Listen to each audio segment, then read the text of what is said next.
একটা উপন্যাস আছে, মানে বিশ্বাস করতে পারবা না যে মানে এগুলো কতটা জীবন্ত। আমি একটু লেখক সম্পর্কে বলি, হ্যাঁ, তাহলে তোমাদের জন্য অনেক সহজ হবে। প্রত্যেকটা টপিক পড়ার শুরুতে তুমি অবশ্যই লেখককে নিয়ে আগে পড়বা, লেখক সম্পর্কে বিস্তারিত জানবা, লেখককে নিয়ে রিসার্চ করবা। তুমি যদি লেখককে না পড়ো, তাহলে লেখকের পড়া তুমি বুঝতে পারবা না, কারণ ওই লেখক কোন সময়ের ব্যক্তি ছিলেন। এই যে বঙ্কিমচন্দ্র চট্টোপাধ্যায়ের এখানে একটা ছবি তোমরা হয়তো দেখতে পাচ্ছ। আমার তো এখানে হচ্ছে ব্যাকগ্রাউন্ড ব্লার করা, এই জন্য দেখা যাচ্ছে না। বঙ্কিমচন্দ্র চট্টোপাধ্যায় কিন্তু একজন বিসিএস ক্যাডার ছিলেন। তখন এটাকে বিসিএস বলতো না, বাট সিভিল সার্ভিসে ছিলেন। এবং উনি একজন ডিস্ট্রিক্ট কালেক্টর ছিলেন। এই ভদ্রলোক, তার মানে কি, উনি কিন্তু ওই যে মানে চুল বড় বড়, দাড়ি বড় বড়, হুক্কা খাবে, তারপর হচ্ছে তোমার বিভিন্ন নেশাদ্রব্য করবে, পড়ে থাকবে, এরকম কেউ ছিল না। উনি সুটেড বুটেড একজন নিরেট ভদ্রলোক ছিলেন, এবং একজন সরকারি চাকরিজীবী ছিলেন, একজন ডিস্ট্রিক্ট কালেক্টর ছিলেন। তো এই ভদ্রলোক বাংলাদেশের বিভিন্ন জেলায় জেলায় গিয়ে উনি কাজ করছে, মানে ওই ডিস্ট্রিক্ট কালেক্টর হিসেবে, ডিসি হিসাবে কাজ করতে হয়েছে তাকে, জেলা প্রশাসক হিসাবে। তো উনি, উনার যে লেখাগুলো আছে, কিছু কিছু লেখা আছে একদম 100% জীবন্ত, অধিকাংশ লেখাগুলোই। উনার তোমার 13টা উপন্যাস, এই 13টা উপন্যাস, 12টা উপন্যাস, এবং ইংলিশে একটা আছে রাজমোহনস ওয়াইফ, এইটা তোমরা হয়তো জানো। তো এই বিখ্যাত 13টায় আমার খুব ভালোভাবে পড়া, এবং আমি উনার এগুলো পড়ে অনেক ভালোভাবে বোঝার চেষ্টা করেছি, অনেক বেশি এনজয় করেছি। আমার জীবনে উপন্যাস পড়া মূলত উনার হাত ধরেই। উনাকে বলা হয় বাংলা সাহিত্যের প্রথম সার্থক ঔপন্যাসিক। বাংলা সাহিত্যের প্রথম সার্থক ঔপন্যাসিক কে? বঙ্কিমচন্দ্র চট্টোপাধ্যায়। উনার লেখা দুর্গেশ নন্দিনী, এইটা ছিল বাংলা সাহিত্যের প্রথম সার্থক উপন্যাস। দুর্গেশ নন্দিনী। আমি যেটা বলছিলাম যে তোমার হচ্ছে উনার প্রত্যেকটা উপন্যাস হলো বাস্তব অভিজ্ঞতা সম্পন্ন। উনি তোমার যশোর, খুলনা এই এলাকার ডিস্ট্রিক্ট কালেক্টর ছিলেন, ডিসি ছিলেন। যখন এই এলাকার ডিসি ছিলেন, তখন ভদ্রলোক কি করলো, ওইখানকার যে স্থানীয় মানুষজন আছে, তাদেরকে উনি দেখছে। এই যে তোমরা উনার একটা লেখা এখানে পাবা, হয়তো এখানে আছে কিনা আমি দেখি। আহ না, না, না, কপালকুণ্ডলা না, দুর্গেশ নন্দিনী, আমি যেটা খুঁজছিলাম সেটা এখানে নেই। সেটা হলো উনি হচ্ছে ওই তোমার আচ্ছা যাই হোক, ওনার উপন্যাসগুলোর ভিতরে ভাইয়া, এই ভদ্রলোক প্রত্যেকটা উপন্যাস তাহলে কি লিখছে, উনি যখন খুলনায় ছিল, খুলনা এলাকার যে মানুষজন ছিল তাদের সাথে উনি দেখছে যে তাদের এলাকায় মানুষজনের স্বাভাবিক জীবনযাপন দেখে সেইখান থেকে উনি কি করছে, আহ বা- নিয়েছে তোমার সেখানকার মানুষের বাস্তব জীবনের বাস্তব ঘটনা থেকে উনি একটা উপন্যাস লিখছে। এভাবে উনার প্রত্যেকটা উপন্যাস, উনি কিছু ঐতিহাসিক উপন্যাস আছে, বাট ঐতিহাসিক উপন্যাসগুলো ওই ঐতিহাসিক বিভিন্ন কাহিনীকে নিয়ে উনি উপন্যাসগুলো রচনা করছে। আমি যদি একটুখানি তোমার নাম দেখে বলি, দাঁড়াও। যেমন উনার একটা ছিল হচ্ছে তোমার দেবী চৌধুরানী। এই যে দেবী চৌধুরানীটা লিখছে, এটা কিন্তু বাস্তব ঘটনা অবলম্বনে। তারপরে তোমার হচ্ছে আনন্দমঠ, এগুলো আনন্দমঠ, এগুলো হচ্ছে একদম ভারতীয় যে আন্দোলনগুলো ছিল এগুলোর সাথে সব বাস্তব ঘটনা নিয়ে লেখা। দুর্গেশ নন্দিনী এটা একটা ঐতিহাসিক লেখা। এখানে তোমার ইতিহাসকে অবলম্বন করে কিছুটা ওনার নিজের সৃষ্টি আছে, সবকিছু মিলিয়েই লিখছে আর কি। তো আমি যেটা বুঝাতে চাচ্ছি, তোমাকে বঙ্কিমচন্দ্রকে জানতে হবে। এই দেখো জাহাঙ্গীরনগর বিশ্ববিদ্যালয় এসেছে, নট অনলি জাহাঙ্গীরনগর, এই বঙ্কিমচন্দ্র থেকে চট্টগ্রাম ভার্সিটিতে হবে, রাজশাহী ভার্সিটিতে হবে, সব ভার্সিটিতে প্রশ্ন আসবে। কারণ কি? কারণ তিনি প্রথম দেখিয়ে দিয়েছে বাংলা সাহিত্যে প্রথম সার্থক উপন্যাস লিখে। আচ্ছা, এইবার তোমাকে এখানে দেখতে হবে যে নিচের কোন গ্রন্থসমূহ বঙ্কিমচন্দ্র চট্টোপাধ্যায়ের রচিত নয়। আচ্ছা, দেখো তো, কপালকুণ্ডলা ওনার রচিত, বিষবৃক্ষ এবং রঙ্গমঞ্চ প্রবন্ধ, এই দুটো কি ওনার রচিত? দেখো তো ওনার রচিত কিনা। আচ্ছা, তোমরা আগে অ্যান্সার করো, তারপর আমি এটা বুঝিয়ে দিচ্ছি। তোমরা অ্যান্সার করছো কিনা আমি একটু তোমাদের কমেন্ট দেখি আগে। লাস্ট পরীক্ষা দিতে পারি না, এই কতদিন সময় আছে? ম্যাম আমার রিটেন এক্সাম, ওকে। আমি তোমাদের অ্যান্সার গুলো দেখছি, আসো।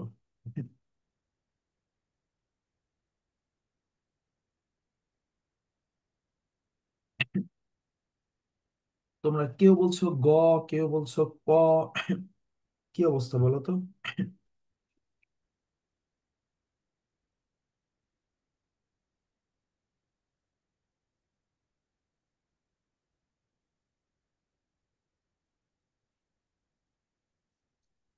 বলো, এটা রাইট অ্যান্সার কি হবে?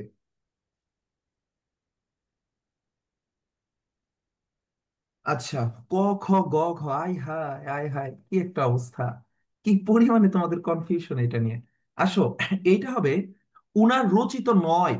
হ্যাঁ, এই দেখো, কপাল কুণ্ডলা উনার রচিত, দুর্গেশ নন্দিনীও উনার রচিত, কিন্তু এইখানে বিচিত্র প্রবন্ধ এইটা উনার রচিত নয়। বিচিত্র প্রবন্ধ উনার রচিত নয়। তাহলে রাইট অ্যান্সার কোনটা হবে? গ। যারা যারা গ দিয়েছো তোমাদেরকে অভিনন্দন। এরপরে আসো, কোনটি বঙ্কিমচন্দ্র চট্টোপাধ্যায়ের রচিত গ্রন্থ নয়? আচ্ছা, তোমরা জানো কিনা, তোমরা যদি রবীন্দ্রনাথের উপন্যাস পড়ো তাহলে এটা পারবা। এখানে তিনটা আছে বঙ্কিমচন্দ্রের, একটা আছে রবীন্দ্রনাথের। রবীন্দ্রনাথের কোনটা এটা পারলেই তোমরা পারবা। রবীন্দ্রনাথ ঠাকুরের কোনটা বলো?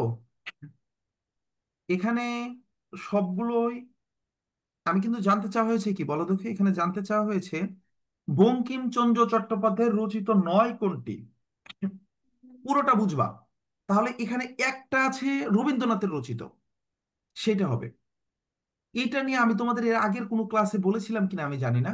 আমার বিভিন্ন ফ্রি ক্লাসে আমি বলছি যে রবীন্দ্রনাথ ঠাকুর একজন সেকুলার লেখক ছিলেন, তোমরা এটা জানো কিনা? উনি একজন সেকুলার লেখক ছিলেন। উনি উনার নিজের ধর্ম, হিন্দু ধর্মের বিভিন্ন অসঙ্গতিকে তুলে ধরতে পিছপা হন নাই। এই যে আহ, ঋষিরা হিন্দু ধর্মে, নট অনলি হিন্দু ধর্ম, ইসলাম ধর্মেও তথাকথিত কিছু আলেম আছে যারা ধর্মীয় সবকিছু নিজের কাছে কক্ষিগত করে রাখতে চায়। খ্রিস্টান ধর্মে যারা ওই যাজক আছে তারা কি করে? তারা ওই সব ক্ষমতা, পাওয়ার নিজের কাছে হোল্ড করে রাখতে চায়। তারা এইটা পাবলিকের কাছে অনেক কিছু এক্সেস দেয় না। তো হিন্দু ধর্মের ঋষিরা সকল কর্তৃত্ব নিজের হাতে রাখতো তখনকার সময়। তারা বলতো যে তোমার এই যে রাজাকে বলতো নিজের ইচ্ছা মতো যে রাজা, তোমাকে 100টা বলি দিতে হবে। মা আমাকে বলছে, মা কালীর সাথে আমার দেখা হয়েছিল রাত্রে স্বপ্নে। মা আমারে বলছে 100টা বলি না দিলে ওর খবর আছে। তো যাই হোক, এরকম অনেকগুলোই ঘটনা হয়। একটা পর্যায়ে গিয়ে হচ্ছে রাজা হচ্ছে বলি দেওয়া কমিয়ে দিতে চাই, যেখানে ধরো 500 বলি দিত, এখন থেকে 50টা বলি হবে, কারণ রক্তপাত ভালো জিনিস না। যখন এইটা বললো তখন ঋষি অনেক ক্ষেপে গেল। পরবর্তীতে সে হচ্ছে রাজাকে বলল যে রাজার সবচেয়ে প্রিয় জিনিসকে, রাজার একটা পালক পুত্র আছে। ঋষি তখন চালাকি করে বলে যে মার সাথে আমার দেখা হয়েছিল স্বপ্নে, মা আমারে বলছে যে এইবার পুজোতে রাজার সবচেয়ে প্রিয় বস্তুকে আমার জন্য কোরবানি দিতে হবে। তাহলে রাজার যে একটা পালক পুত্র, পালক পুত্র না ঠিক, গ্রামের একটা ছেলে, ওর বাবা মারা যায়, রাজাটাকে আদর করে নাতির মতো করে বা ছেলের মতো করে নিজের বাসায় পালে। তো ওকে হচ্ছে বলি দিতে হবে। তো এই যে রাজা এবং ঋষির ভিতর কথোপকথন, এই যে বলি দেওয়াটা, রক্তপাত করা, এগুলো হচ্ছে কতটা ভালো বা খারাপ, এই জিনিসগুলোকে ফুটিয়ে তুলছেন। যে এইখানে ঋষিদের কিছু নিজের ব্যক্তি স্বাধীনতা, নিজের ইচ্ছা অনুযায়ী নিজের ইচ্ছাগুলোকে ধর্ম বলে চালিয়ে দেওয়া, মানে নিজের মন চাইছে রাজার প্রতি শাস্তি দিবে, রাজার প্রিয় মানুষকে বলি দিবে। এই জন্য বলতেছে কি যে মা কালীর সাথে দেখা হয়েছিল স্বপ্নে, সে বলছে আমি রাজার প্রিয় পাত্রের রক্ত চাই। এই যে ঋষি এবং রাজার ভিতরে একটা কথোপকথন, এবং এখানে আরো অনেকগুলো বিষয়াদি আছে। তোমরা যদি কেউ রাজর্ষি পড়ো তাহলে দেখতে পারবে এটা হচ্ছে কার লেখা? রবীন্দ্রনাথ ঠাকুরের লেখা, রাজর্ষি। এবং এই জন্য কেউ যদি আমাকে বলে রবীন্দ্রনাথ ঠাকুর কট্টর হিন্দু ছিল, আমি তার সাথে চরম লেভেলের বিরোধিতা করি। আচ্ছা, তোমরা সি নাম্বারে অ্যান্সার করো, আমি 2 নাম্বারটা শেষ করে যাচ্ছি। যে রবীন্দ্রনাথ ঠাকুর কখনোই কট্টরপন্থী হিন্দু ছিলেন না। উনি ছিলেন একজন সেকুলার লেখক। এবং বাংলা সাহিত্যে যতগুলো সেকুলার লেখক আছে তার ভিতরে সবচেয়ে বড় সেকুলার ছিলেন রবীন্দ্রনাথ ঠাকুর। উনি কিন্তু পরবর্তীতে তোমার তো এইটা যে একটা ধর্ম তৈরি হয় না তোমাদের, তোমরা এই ধর্মটা সম্পর্কে জানো কিনা? এটা হচ্ছে তোমার ব্রাহ্ম ধর্ম হয়। যে যাদের একটা মুখপাত্র ছিল তত্ত্ববোধিনী পত্রিকা, এটা কিন্তু পরীক্ষায় আসে যে ব্রাহ্ম সমাজ অথবা ব্রাহ্ম ধর্ম। তাহলে ব্রাহ্ম সমাজের মুখপাত্র কি ছিল, ব্রাহ্ম ধর্মের মুখপাত্র কি ছিল? তত্ত্ববোধিনী পত্রিকা হবে। যাই হোক, তো উনি হচ্ছে সেই ধর্মের অনুসারী ছিল। তারপর 3 নাম্বারটা আসো, সাময়িক সাহিত্য লেখকের জন্য অবনতিকর, এটা কে বলছে বলো? সাময়িক সাহিত্য লেখকের জন্য এটা কে বলছে?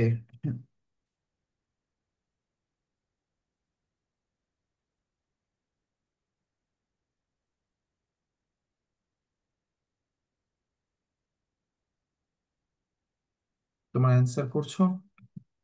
সি নাম্বারটা আমরা পড়ছি কিন্তু বাংলা নব্য লেখকদের প্রতিনিবেদন। ক, ক, ক, আবুল ফজল, খ। আচ্ছা, আমরা তিনের জানতে চেয়েছি। তাহলে দেখো এইখানে তিনের কি দেওয়া আছে, এখানে তিনের দেওয়া আছে খ।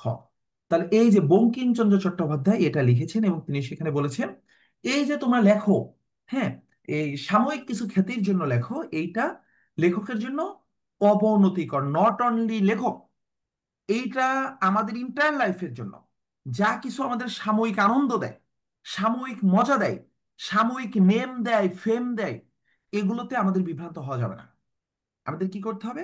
আমাদের দীর্ঘস্থায়ী লাভের, দীর্ঘস্থায়ী জীবনের জন্য যেটা আমাদের জন্য লাভজনক আমাদের সেটাই করতে হবে।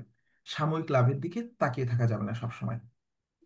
এরপরে আসো, আম, অনুকরণে দোষগুলো অনুকৃত হয়, গুণগুলি হয় না।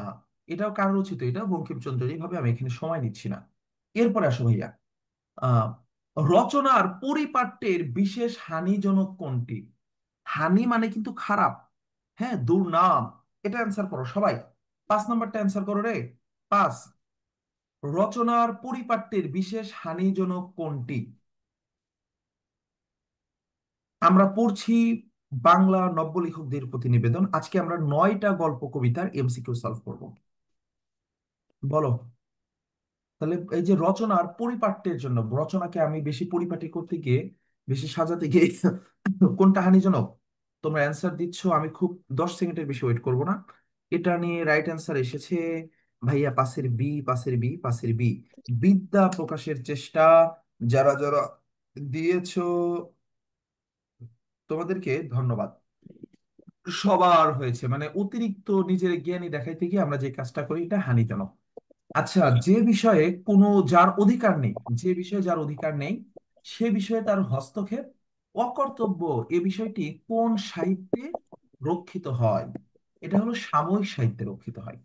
বঙ্কিমচন্দ্র কোনটিকে বাঙ্গালার ভরসা বলেছেন?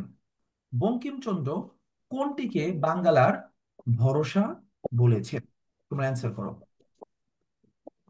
বাঙ্গালার ভরসা কোনটি বলো? বাংলার সাহিত্য, প্রকৃতি, কৃষি, না বাংলার মানুষ? এখানে কিন্তু বাংলা নব্য লেখকদের প্রতিনিবেদন করতেছে, অবশ্যই সাহিত্যই হবে। যারা যারা সাহিত্য দিয়েছো তোমাদের অভিনন্দন। আসো 8 নাম্বারটা, জনসাধারণের এই সন্তোষ বিধানকে কি বলা হয় বলো তো? জনসাধারণের সন্তোষ বিধানকে কি বলা হয়? অ্যান্সার করো।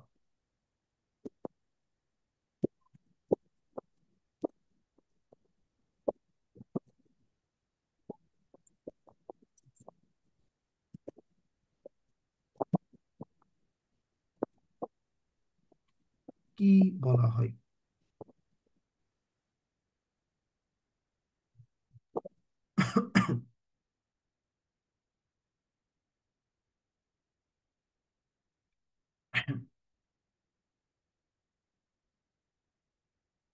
ওকে, তোমরা পেরেছো।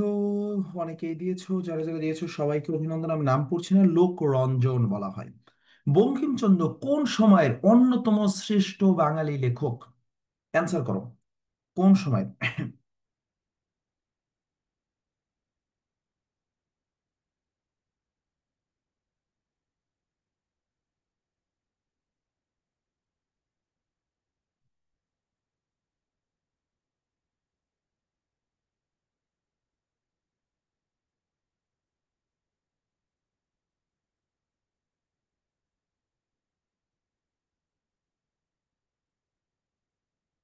বলেন। এই কেউ একা কি করিও না। আচ্ছা, এইটা তোমরা পারবা, কিভাবে পারবা? ওনার কিন্তু এই যে এটা কিন্তু 19 শতক হবে, কারণ দুর্গেশ নন্দিনীটা কি কত সালে এসেছে বলো তো? 1800, তাই না?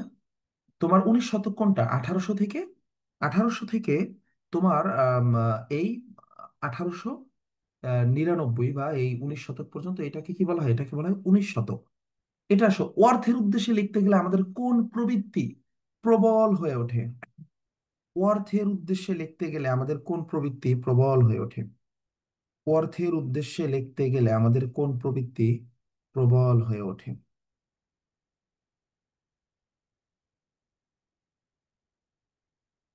অ্যান্সার করেছো? তোমরা কেউ ক্লাস থেকে যাবা না, ঠিক আছে? সবাই ক্লাসে থাকবা। ভাইয়া 10-এর সি, 10-এর খ, 10-এর এ। আমি একটা কাজ করি, এটাকে আমি সাইডে রাখি। ওকে। হুম। আচ্ছা, তোমাদের এটা কি হবে? হুম। আচ্ছা, এটাকে আমি কেটেই দিই। আমি আর একটা ফোনে দেখতেছি, এটাই ভালো হচ্ছে। তাহলে এটা হলো ভাইয়া এই যে চুরি করার প্রবৃত্তি। হুম। চুরি করার প্রবৃত্তি। চুরি করা মানে বুঝো? এটা হচ্ছে, এটাকে কি বলা হয় ইংলিশে, বলো তো? প্লাজিয়ারিজম বলা হয় না? আচ্ছা। প্লাগিয়ারিজম। আসো। আম, লেখকের মতে লেখা ভালো হলে কোনটি নিশ্চিত? লেখা ভালো হলে কোনটি অটোমেটিক চলে আসবে? বলে না যে তুমি ভালো কাজ করে যাও, ফল তুমি অটোমেটিক পাবা। তাহলে লেখা যদি ভালো হয়, তাহলে খ্যাতি, খ্যাতি নিশ্চিত অটোমেটিক চলে আসবে। তুমি ভালো লিখতে থাকো, সাময়িক টাকা না পাও, সাময়িক তোমার অর্থবিত্ত খ্যাতি না আসুক, দীর্ঘকালে তুমি অনেক বড় ধরনের কিছু পেয়ে যাবা। প্রবন্ধ অনুসারে কোথাকার মানুষ টাকার জন্য লেখে বলো তো? এখানে বলছিল যে একটা এলাকার কথা বলেছিল, যে এলাকার মানুষ এখন টাকার জন্য লেখে। কোন এলাকার মানুষের কথা বলা হয়েছে? কোন এলাকার মানুষ এখন টাকার জন্য লেখে? ইউরোপের মানুষ, সাদা চামড়ারা। মহাপাপ, এটা কোন সমাস বলো তো? মহাপাপ, এটা আমি তোমাদের একটু সময় দিব। মহাপাপ কোন সমাস? আমি একটু নামগুলো পড়বো, হ্যাঁ। মহাপাপ কোন সমাস, দেখি কে কে পারছে। মাত্র তো 13 নম্বর বললাম। 12-এর বি বলেছিলে জান্নাত, আয়শা, আচ্ছা, ওয়ার্পা দেবী, সুদীপ্ত সাহা। সুদীপ্ত, কি অবস্থা ভাইয়া? সুদীপ্ত ঠিক অ্যান্সার দিয়েছে, বলেছে 13-এর খ। প্রীতম বলেছে 12-এর ক। নাদিয়া বলেছে 13-এর খ। জান্নাত বলেছে 13-এর বি। আচ্ছা, আফনান, রশিন খান, সাবিকুন নাহার, মহান যে পাপ, মহাপাপ, মুর্শিদা, ফুজাইল বলছে 13-এর খ। তোমাদেরকে বুক ভরা ভালোবাসা তোমাদের সবার হয়েছে রে। তাহলে মহা যে পাপ, মহান পাপ। হ্যাঁ, তাহলে এটা কি হবে? কর্মধারয় সমাস হবে। আচ্ছা, এটা কোন কর্মধারয় হবে তোমরা কেউ লিখতে পারবা? এইটা তো কর্মধারয়, এটা আমি বুঝলাম, বাট এই কর্মধারয় তো একটা নাম আছে, তাই না? এটা এটা কোন কোন কর্মধারয় হবে? কেউ বলো তো দেখি ভাইয়া। আমরা বিভীষণের প্রতি মেঘনাদে যাব, সবচেয়ে কঠিনটাতে যাব। বাট এইটা তো আমি 5 মিনিট শুরুতে ব্রিফ করব, তোমাদের কাছে এটা একদম সহজ হয়ে যাবে। এটা তোমরা একটু কমেন্ট বক্সে লেখো, আমি একটু দেখতে চাই। মহাপাপ, মহারাজ, এগুলো কি হবে? সাধারণ কর্মধারয় সমাস। ওকে, ঠিক আছে, থ্যাংক ইউ। আসো ভাইয়ারা, আসো। আমরা চলে গিয়েছি বিভীষণের প্রতি মেঘনাদ। আমি ওই যে শুরুতে একটু সম্পর্কে বলেছিলাম না, এই ভদ্রলোক সম্পর্কে, বঙ্কিম সম্পর্কে। এবার একটু তোমাকে বিভীষণের প্রতি মেঘনাদের মাইকেল মধুসূদন দত্ত সম্পর্কে। আরে তোমরা সবাই এত বোকা! নট অনলি তোমরা, আমি সহ আমরা সবাই অনেক বোকা। আমরা সবাই অনেক কম মেধাবী, অনেক কম পরিশ্রমী। এই মাইকেল মধুসূদন দত্ত কত পরিশ্রমী ছিল তোমরা জানো? উনি কতগুলো ভাষায় পারদর্শী ছিল? একটু তোমরা লেখো তো দেখি, তোমরা পারো কিনা। জাস্ট কমেন্ট বক্সে একটু লিখবা যে মাইকেল মধুসূদন দত্ত কতগুলো ভাষায় পারদর্শী ছিলেন। একের গ দিয়েছো। হুম, ঠিক আছে। কেউ জানো না? একজন লিখছে 13-14টা। মাইকেল মধুসূদন দত্ত কতটি ভাষায় পারদর্শী ছিল? সবাই অ্যান্সার করো, আমি সবাইকে সুযোগ দেব। 15 সেকেন্ড, 20 সেকেন্ড সময় দিব। সবাই লেখো, আমি তোমাদের কমেন্টগুলো দেখতেছি।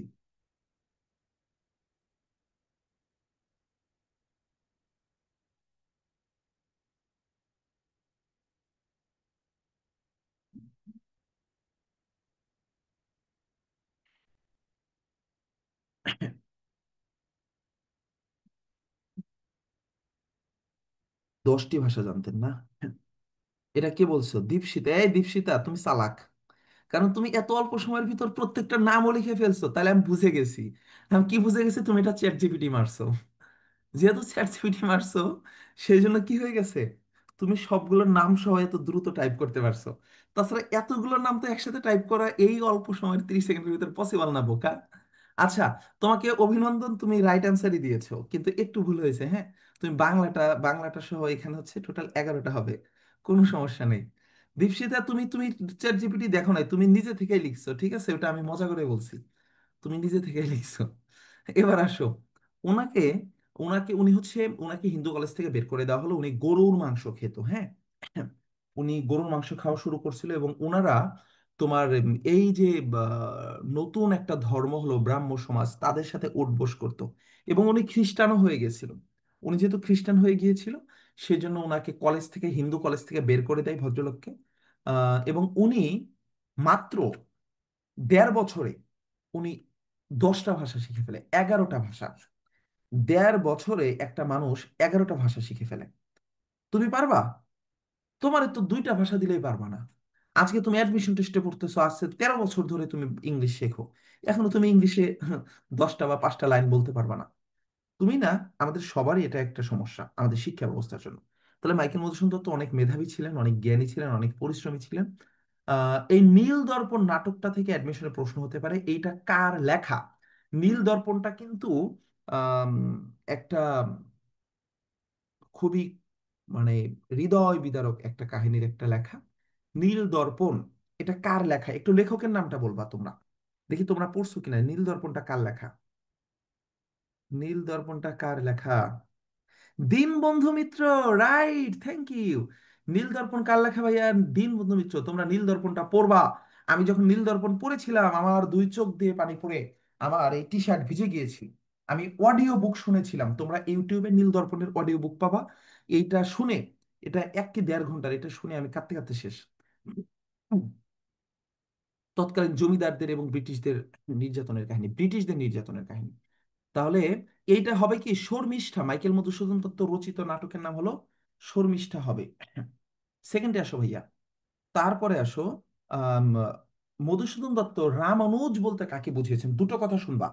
অনুজ একটা, আত্মজ একটা। আত্মজ, আত্মজ মানে হলো তার ভিতর থেকে যেটা হয়েছে, হুম, মানে সন্তান। তাহলে আত্মজ মানে কি? সন্তান। তাহলে যদি বলা হয় যে রাম আত্মজকে, তাহলে হবে মেঘনাদ। রাম আত্মজকে মেঘনাদ, কারণ মেঘনাদ হচ্ছে আহ, রামের, সরি ভুল বলছি, রাবণ আত্মজ, রাবণ। রাবণ আত্মজকে, রাবণ আত্মজ হলো মেঘনাদ, ভাতিজা। আর বিভীষণ কি? বিভীষণ হলো রাম অনুজ। রাম অনুজ কি? বিভীষণ। না, রাবণ অনুজ বিভীষণ। আমি আবার শোনো, শুরু থেকে শোনো। অনুজ মানে কি? ছোট ভাই। আর আত্মজ মানে ছেলে। তাহলে অনুজ মানে যেহেতু ছোট ভাই, রামের ছোট ভাই কি হবে? রামের ছোট ভাই হবে লক্ষণ। রাম অনুজ কে?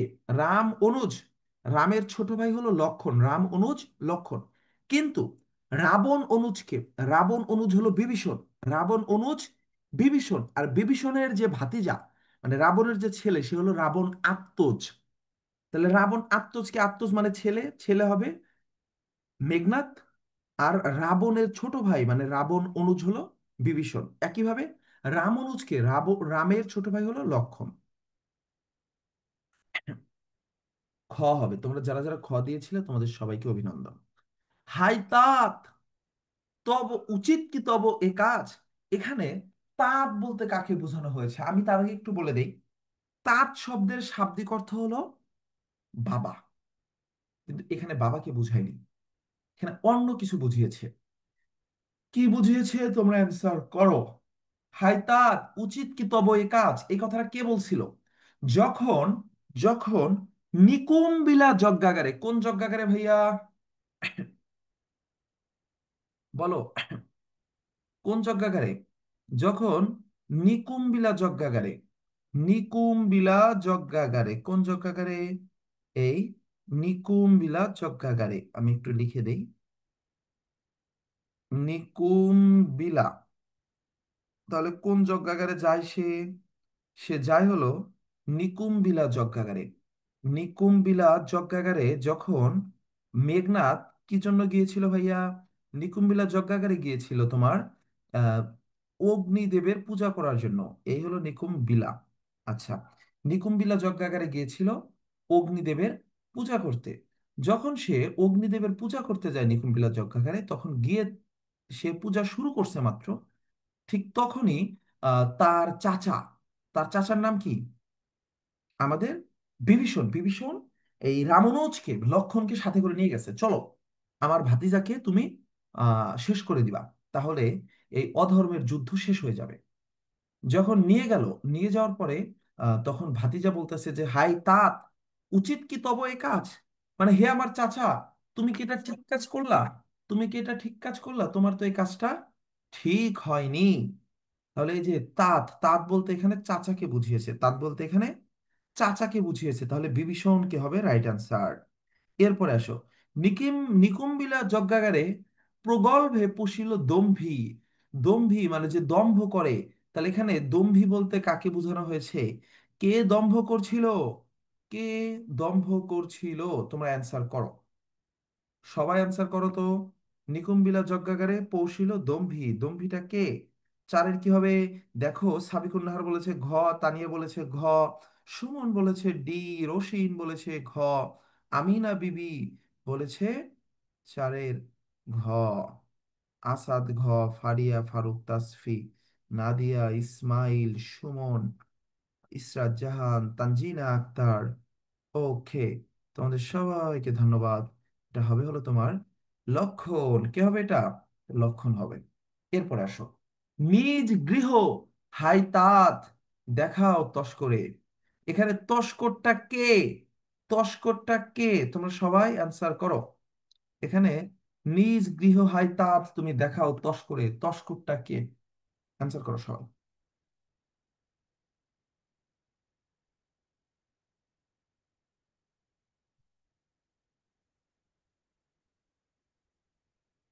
মানে কি, মানে কোনো ব্যক্তি কি তার নিজের বাড়ি ঘর চোরের হাতে তুলে দিতে পারে? চোরকে দেখাইতে পারে, আসো এটা আমার বাড়ি, এখানে আসো? না, এটা দেখানো যায় না। কিন্তু চাচা কিন্তু তাই করছে। সে রামানুজকে, রামের ছোট ভাইকে নিয়ে আসছে নিজের ঘর দেখাইতে। তাই বলতেছে হাই তাত, নিজ গৃহ তুমি দেখাও তস্করে। এই যে এখানে তস্করটা হচ্ছে কি হবে ভাইয়া? লক্ষণ, রামের ছোট ভাই তস্কর। আচ্ছা, এরপরে আসো, তোমরা যারা যারা খ দিয়েছিলা তাদেরকে অভিনন্দন। 6 নাম্বারটা অ্যান্সার করো। নিশীথে অম্বরে মন্দ্রে জিমুতেন্দ্র কপি। এ চরণের কপির সমার্থক শব্দ কোনটি? কপি, কপি, কপি, জিমুতেন্দ্র কপি। এখানে কপি বলতে কি বোঝানো হয়েছে?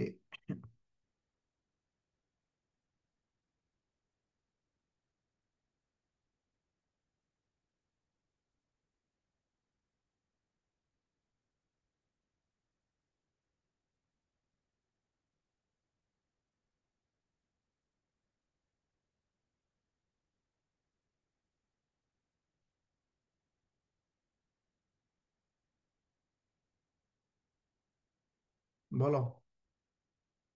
আচ্ছা, তোমাদের কমেন্টগুলো আমি দেখছি। তোমরা বলছো ভাইয়া এটা হলো সি, সি, ইসমাইল বলছে ঘ, সুদীপ্ত বলেছে ডি। ওকে, চলো আমরা দেখি এখানে রাইট অ্যান্সারটা কি হবে। ক্রুদ্ধ, অর্থাৎ সুদীপ্ত যা কিছু বলেছো, সুদীপ্ত তোমার অ্যান্সার রাইট হয়েছে। এখানে জিমতেন্দ্র কবি বলতে ক্রুব্ধ বুঝিয়েছে। রুশিলা বাসবত্রাস, এখানে বিভীষণের প্রতি মেঘনাদ কবিতায় বাসবত্রাসটা কে? দেখো, ওর কিন্তু অনেকগুলো নাম আছে। ওকে বাসবত্রাস বলা হয়, ওকে বাসবত্রাস বলা হয়। তারপরে তাকে আরো অনেকগুলো নামে ডাকা হয়। অনেকগুলো নাম আছে, আর দেখি সামনে হয়তো ওই আরো নাম থেকে আসতে পারে। তাহলে সেটা কি হবে? বিভীষণের প্রতি মেঘনাদ কবিতায় কি হবে? ভাতিজা হবে। ভাতিজা মেঘনাদ একজন বাসব ত্রাস। নিচের কোনটি গদ্য রচনা নয়? কোনটি গদ্য রচনা নয়? কোনটি গদ্য না, কোনটি কাব্যগ্রন্থ বলো তো? কোনটি গদ্য রচনা নয়? নিচের কোনটি গদ্য রচনা নয়? আনসার করো।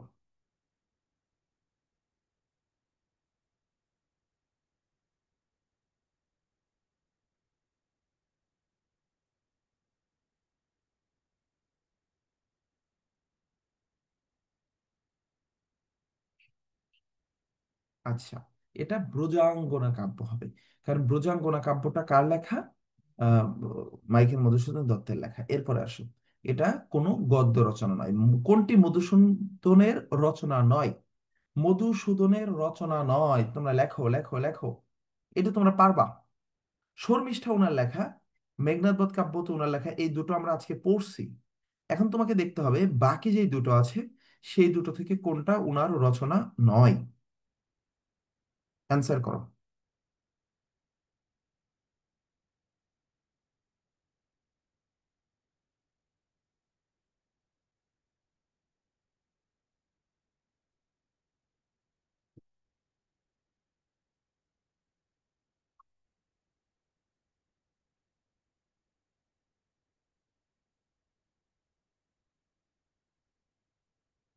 এখানে আমি তোমাদের অ্যান্সারগুলো একটু দেখি। রত্নবতী, গ। আচ্ছা, গ। রত্নবতী, রত্নবতী, রত্নবতী। ওকে, তোমাদের সবাইকে ধন্যবাদ, তোমাদের সবার অ্যান্সার রাইট হয়েছে। আসো, আমরা অপরিচিতাতে যাব। অপরিচিতাতে যাব। তার আগে তার আগে আমি কয়েকটা কোশ্চেন করবো, তোমরা অ্যান্সার দিবা, হ্যাঁ? নাম্বার ওয়ান কোশ্চেন, সেটা হলো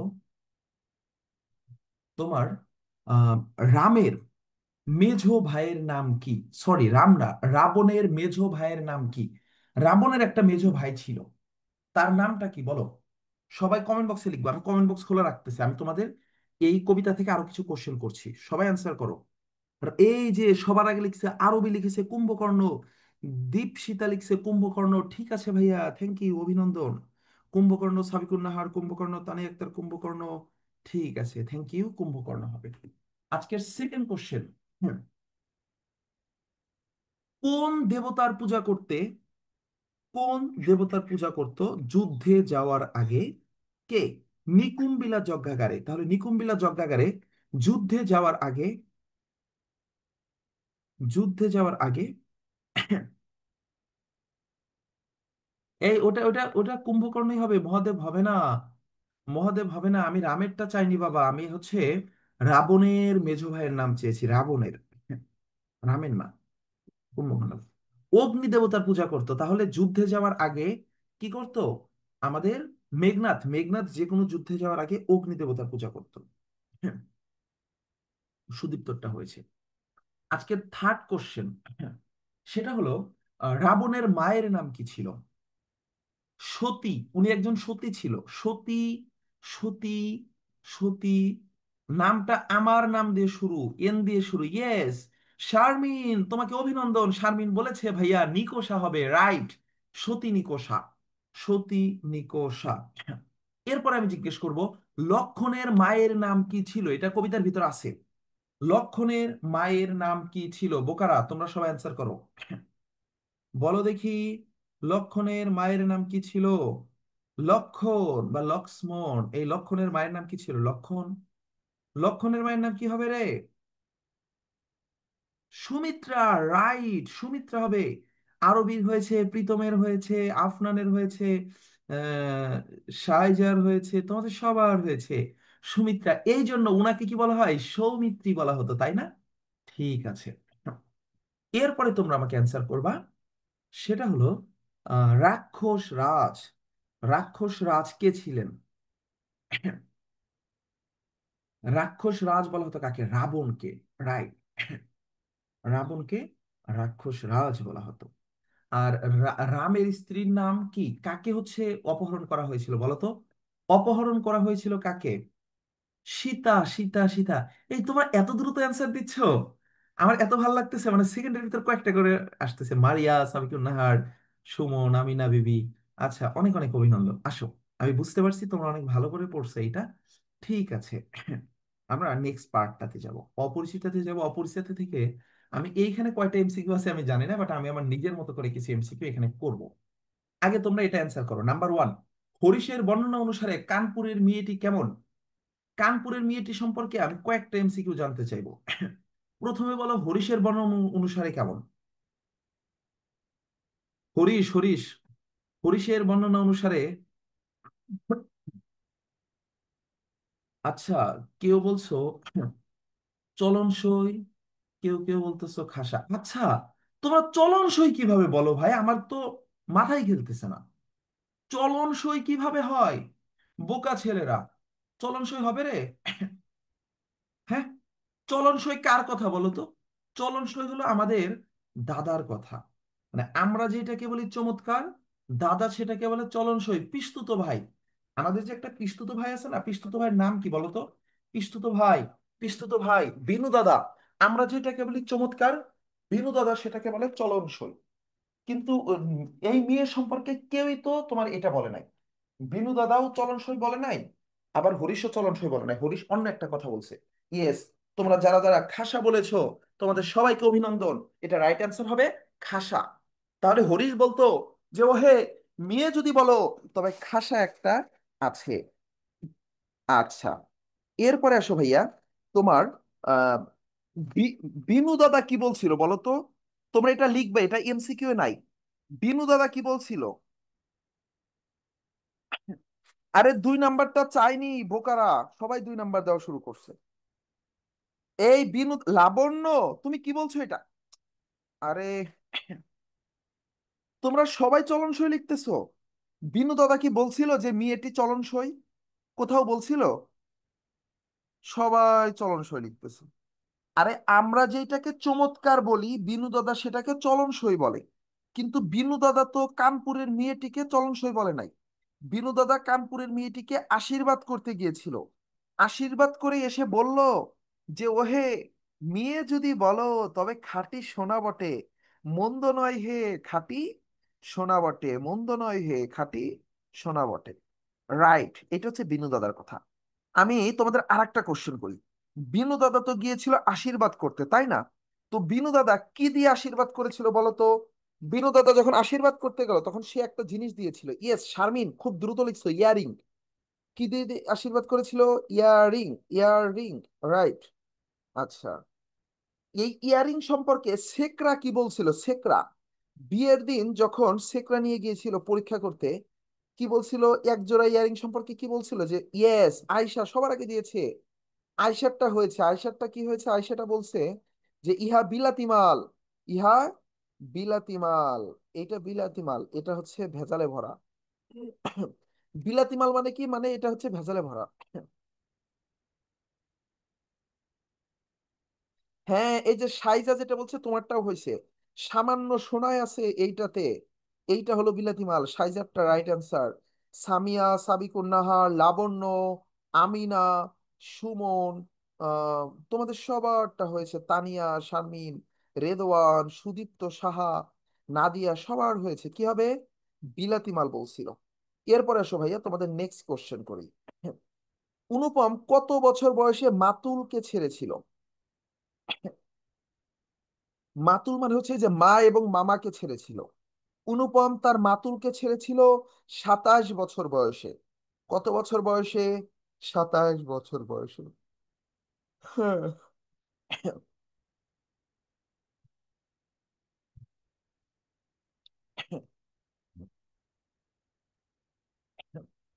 অনুপম তার মাতুলকে ছেড়েছিল কত বছর বয়সে ভাইয়া? 27 বছর বয়সে। নেক্সট কোশ্চেনে আসো। আচ্ছা, তার আগে একটু অ্যান্সার করো তো। অনুপম কি পাস? এটা সবাই অ্যান্সারে লেখো তো, অনুপম কি pass? BA pass, M A pass, নাকি ডিপ্লোমা পাস, কি হবে? M A pass, M A pass, M A pass, right answer. সবার হয়েছে, থ্যাংক ইউ। আচ্ছা, তারপরে তোমরা অ্যান্সার করবা। অনুপম জন্মান্তরের জন্য, জন্মান্তরে নিজের জন্য কোনটি কামনা করেছেন? অনুপম বলেছে যে আমার যদি আবারও জন্ম হয়, জন্মান্তরে আবারও জন্ম হয়, তাহলে আমার যেন রূপ কেমন হয়? আবারও যদি জন্ম হয় তাহলে আমার যেন রূপ। অনুপম সুরূপ হয়, মানে সে বলেছে আবারও যদি জন্ম হয়, জন্মান্তর যদি হয়, তবে আমার মুখে এই সুরূপ যেন থাকে, এবং এই পণ্ডিত মশাইদের মুখে এই বিদ্রূপ যেন থাকে। আচ্ছা, এটা কেন বলছে বলো দেখি। তোমরা আমাকে বলবা যে অনুপমকে কিসের সাথে তুলনা করা হতো? দুটো জিনিসের সাথে তুলনা করা হতো। সবার আগে কি বলতে পারে দেখি তো? নীলিমা আক্তার শশী, তোমাদের আগের অ্যান্সার গুলো হয়েছে। সাইজা সবার আগে বলছে শিমুল ফুলের সাথে। লাবণ্য বলছে মাকাল ফলের সাথে। সাইজা, লাবণ্য, ফারিয়া, আশিক, আরবি, ইসমাইল, ভিভো, প্রিয়া, রহিম, মুর্শিদা, জান্নাত। আচ্ছা, তোমাদের সবার হয়েছে। তানিশা, অর্পণা, আয়শা, প্রীতম, সবার সবার সবার, অর্পা দেবী, সাবিকুন নাহার, সবার হয়েছে। তাহলে শিমুল ফুল, মাকাল ফল, শিমুল ফুল, মাকাল ফল। আচ্ছা, তোমাদেরকে আমি এর আগে শিখিয়ে দিয়েছিলাম তাই না, যে কেন বলা হয় কারণ শিমুল ফুল এবং মাকাল ফল হলো গুণহীন সৌন্দর্যের প্রতীক। যে সৌন্দর্য সুন্দর কিন্তু এটার কোনো গুণ নেই। কেমন ভাইয়া? তুমি যদি দেখো যে মাকাল ফল বাইরে থেকে দেখতে অনেক সুন্দর, কিন্তু ভিতরে দেখবা পচা, দুর্গন্ধ, শ্বাসযুক্ত, খাওয়ার অনুপযোগী। এটা হলো মাকাল ফল। আর শিমুল ফুল কেমন ভাইয়া? শিমুল ফুল হলো, এটা অনেক সুন্দর ফুল কিন্তু এটা গুণহীন। কেন গুণহীন? কারণ এই ফুল দিয়ে পূজা করা যায় না। তাহলে হিন্দু ধর্ম অনুযায়ী যে সকল ফুল দিয়ে পূজা করা যাবে না, সে সকল ফুলকে বলা হয় গুণহীন ফুল। আর এই সকল গুণহীন ফুল, বলে হিন্দু ধর্ম অনুযায়ী যে সকল ফুল দিয়ে পূজা করা যাবে না, সে সকল ফুলকে বলা হবে গুণহীন ফুল। আসো, তাহলে শিমুল ফুল যেহেতু বছরে একবার ফোটে, সিজনাল ফুল, আর সিজনাল ফুল দিয়ে পূজা করা যায় না, সেই জন্য সিজনাল ফুলকে বলা হয় গুণহীন ফুল। দেখতে সুন্দর কিন্তু এটার কোনো গুণ নেই, গুণহীন সৌন্দর্য। এর পরের অ্যান্সারটা করবা। কোন ঘটনায় অনুপমের মন পুলকের আবেশে ভরে গিয়েছিল? কোন ঘটনায় অনুপমের মন পুলকের আবেশে ভরে গিয়েছিল? সবাই অ্যান্সার করবা। চারের অ্যান্সার করো, চার। চারের হলো, এই যে ট্রেনের ভিতরে যখন দেখা হলো, আমি একটু তোমাদের কমেন্ট গুলো পড়বো। ট্রেনের ভিতরে যখন দেখা হলো, ট্রেনের ভিতরে দেখা হওয়ার পরে অনেকদিন পরে একদিন সে খোঁজ নিল। সে ওই কানপুরে গেল আবারও তার প্রিয়তমার খোঁজ নিতে। সে যখন খোঁজ নিতে গিয়ে জানতে পারলো যে কল্যাণী কল্যাণী পণ করেছে, সে আর বিবাহ করবে না। রেদওয়ান, রেদওয়ান তুমি আঁকাআঁকি করতেছো কেন? বলো দেখি ভাই আমার, তুমি কেন আঁকাআঁকি করতেছো? তুমি জানো যে তোমার নাম এখানে লেখা ওঠে যে রেদওয়ান লিখতেছে? এটা করিও না, লেখো তাহলে। দেখো যে এইখানে তোমার কোন ঘটনায় অনুপমের মন পুলকের আবেশে ভরে উঠেছিল? চারের সি হবে বিবাহ না করতে কল্যাণীর পণ। এইটা শুনে সে খুব খুশি হলো। আচ্ছা যাই হোক, সে আমার না হোক, সে তো পৃথিবীর অন্য কারো হবে না, এটাই আমার আনন্দ। আমি তারে না পাই, অন্য কেউ যে তারে পাচ্ছে না, তার মানে আমার একটা পাওয়ার চান্স রয়েই গেছে। এই চান্স রয়ে যাওয়াটাই তার কাছে একটা আনন্দ। এরপরে আসো, মামাকে ভাগ্য দেবতার প্রধান এজেন্ট বলা হয়েছে কেন? মামাকে ভাগ্য দেবতার প্রধান এজেন্ট বলা হয়েছে কেন? মামার প্রভাবের জন্য। কারণ ওই ফ্যামিলিতে অনুপমের বাবা মারা গেছে। মারা যাওয়ার পরে ওই পরিবারের সব কিছুর হর্তাকর্তা হলো মামা। দুষ্ট মামা কোথাকার! সেই মামা এই পরিবারের সবকিছুকে একটা নদীর মতো করে শুষে নিয়েছিল। সেই নদীটার নাম কি? তোমরা লেখো সবাই চ্যাট বক্সে। সেই নদীটার নাম কি রে? মামা নিজেকে কোন নদীর মতো শুষে নিয়েছিল? এই লেখো, সাইজে লিখছে ফল্লু, আরবি লিখছে অন্তঃসলীলা। বাবা ওটা অন্তঃসলীলা তার একটা গুণ, কিন্তু হবে কি ফল্গু হবে লাবণ্য, আমিনা, অর্পা, তারপরে ইসরাত জাহান, মুন, হ্যাঁ রেদওয়ান, সুদীপ্ত, নীলিমা, জান্নাত, প্রিয়া, যারা যারা ফল্গু বলেছো, উম্মে আবিহা, মৃত্তিকা, আচ্ছা, সাবিকুন নাহার, মুর্শিদা, সামিয়া, রেদওয়ান, তোমাদের সবার হয়েছে রে। এটা কি হবে? ফল্গু নদীর সাথে তুলনা করতো। ফল্গু নদীর ধর্ম কি ভাইয়া? ফল্গু নদী হলো একটি অন্তঃসলীলা নদী। তোমরা এরপরে আমাকে অ্যান্সার দিবা যে ফল্গু নদী ভারতের কোন অঞ্চলে অবস্থিত? ভারতের কোন অঞ্চলে অবস্থিত? গয়া অঞ্চল। এটা অ্যান্সার দিয়েছো কে কে? দেখো তো, দীপশিতা, দীপশিতার পরে অর্পা, তানজিলা, আরবি, তারপরে রাব্বি, নীলিমা, সাইজা, সবার হয়েছে কি হবে? এটা ভারতের গয়া অঞ্চলে অবস্থিত, ভারতের গয়া অঞ্চলে অবস্থিত। আচ্ছা, রেদওয়ান, জান্নাত সবার হয়েছে, ভারতের গয়া অঞ্চল হবে। এরপরে আসো ভাইয়া, তোমাদেরকে আমি নেক্সট কোশ্চেনে যাব। আচ্ছা এটা ঠিক ছিল। মন্দ নয় হে, খাঁটি সোনা বটে, এটা কার কথা ছিল বলো? মন্দ নয় হে, খাঁটি সোনা বটে, এটা কার কথা ছিল? বিনু দাদা! সবাই বলছো বিনু দাদা, তোমাদের প্রত্যেকের অ্যান্সার সঠিক হয়েছে। আমি বিনু দাদাকে নিয়ে অনেকগুলো কথা বলেছি, এবার আমি বলবো যে বিনু দাদার ভাষাগুলো কেমন। বিনু দাদার ভাষাগুলো কেমন, অত্যন্ত কেমন, অত্যন্ত, বিনু দাদার ভাষা অত্যন্ত আর্ট। মুর্শিদা হয়েছে সুদীপ্তা, তানজিনা রায়, আচ্ছা, তাইবা, সাবিকুন নাহার, নীলিমা, প্রীতম, ইসরাত, সুমন, রাহিম, রামিম, সবার হয়েছে অত্যন্ত আর্ট, অত্যন্ত আট। আচ্ছা, অনুপম কার রুচির উপরে, অনুপম কার রুচি দক্ষতার উপরে আহ শতভাগ নির্ভর করে? অনুপম কার রুচি দক্ষতার উপরে শতভাগ নির্ভর করে? বিনু দাদা। বিনু দাদা, তোমরা প্রত্যেককে দিচ্ছ, এই মামার হবে না, এই কে লিখছে রে মামা? হবে না রে ভাইয়া, তুমি মামা দিয়েছো কেন? অনুপম হলো মামার উপরে এমনি নির্ভর করে, কিন্তু রুচি দক্ষতার উপরে শতভাগ নির্ভর করে কার? বিনু দাদার রুচি দক্ষতার উপর সে বিনু দাদা হবে, বিধু দাদা না, বিনু দাদার উপরে শতভাগ নির্ভর করে। আচ্ছা, এরপরে আসো, চলিত ভাষায় রবীন্দ্রনাথ ঠাকুরের উপন্যাস কোনটি? চলিত ভাষায় রবীন্দ্রনাথ ঠাকুরের উপন্যাস কোনটি? বলো।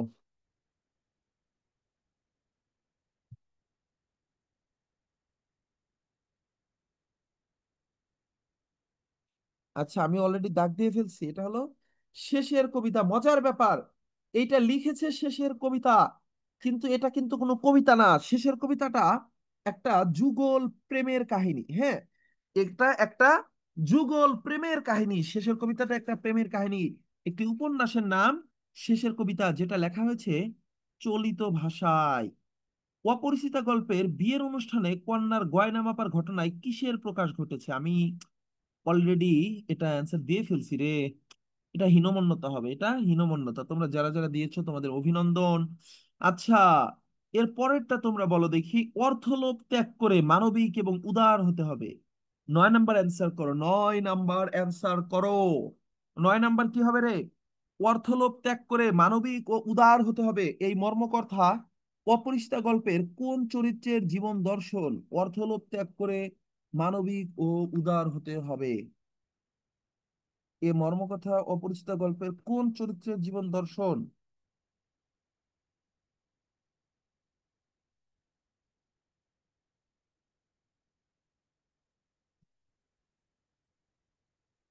মানে কে? এটা কিন্তু জীবন দর্শন বলছে তাই না? দেখো, অলরেডি এতগুলো অ্যান্সার দিয়ে ফেলছি রে, 68টা আমি দেখি নাই, সরি। তোমরা এটা নিয়ে খুব কনফিউজ, কেউ মামা দিচ্ছ, কেউ ডি দিচ্ছ, কেউ এ দিচ্ছ, কেউ ঘ দিচ্ছ। নো, তোমাদের কারো অ্যান্সার রাইট হয়নি। এটা হচ্ছে অনুপমের জীবন দর্শন। শোনো, অপরিচিতা গল্পটি অনুপম নিজের কণ্ঠে বর্ণনা করছে। এই গল্পটা অনুপমের একটি আত্মসমালোচনা। অনুপমের কি? একটি আত্মসমালোচনা। অর্থাৎ এই গল্পের যে কোনো লাইন তুলে দিয়ে যদি বলে যে এটা কার জীবন দর্শন, কি হবে? সবসময় অনুপমের জীবন দর্শনই হবে। অর্থাৎ এই পুরো গল্পে যা কিছু বর্ণনা করেছে সব কার জীবন দর্শন? সবকিছু অনুপমের জীবন দর্শন। এরপরে আসো 10 নাম্বারে।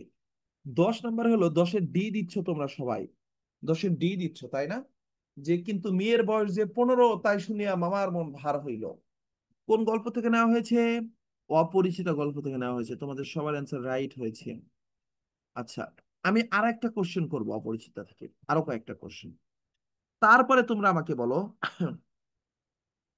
কল্যাণীর বাবার বয়স কত ছিল? কল্যাণীর বাবা বয়স কত ছিল? কল্যাণীর বাবার বয়স কত ছিল রে? 40-এর এপার বা ওপার, এপার বা ওপার। আয়শা, তানজিনা, অর্পা, তারপরে তোমার হচ্ছে শারমিন, ইসমাইল, আশিক, সামিয়া, তোমাদের সবার হয়েছে, সাইজা সবার হয়েছে, তাইবাও হয়েছে, রামিম হয়েছে। 40-এর এপার বা ওপার। আচ্ছা, বিয়ে বাড়িতে ঢুকেই কলকাতায় যখন বিয়ে হলো, বিয়েটা কোথায় হলো ভাইয়া? কলকাতাতে।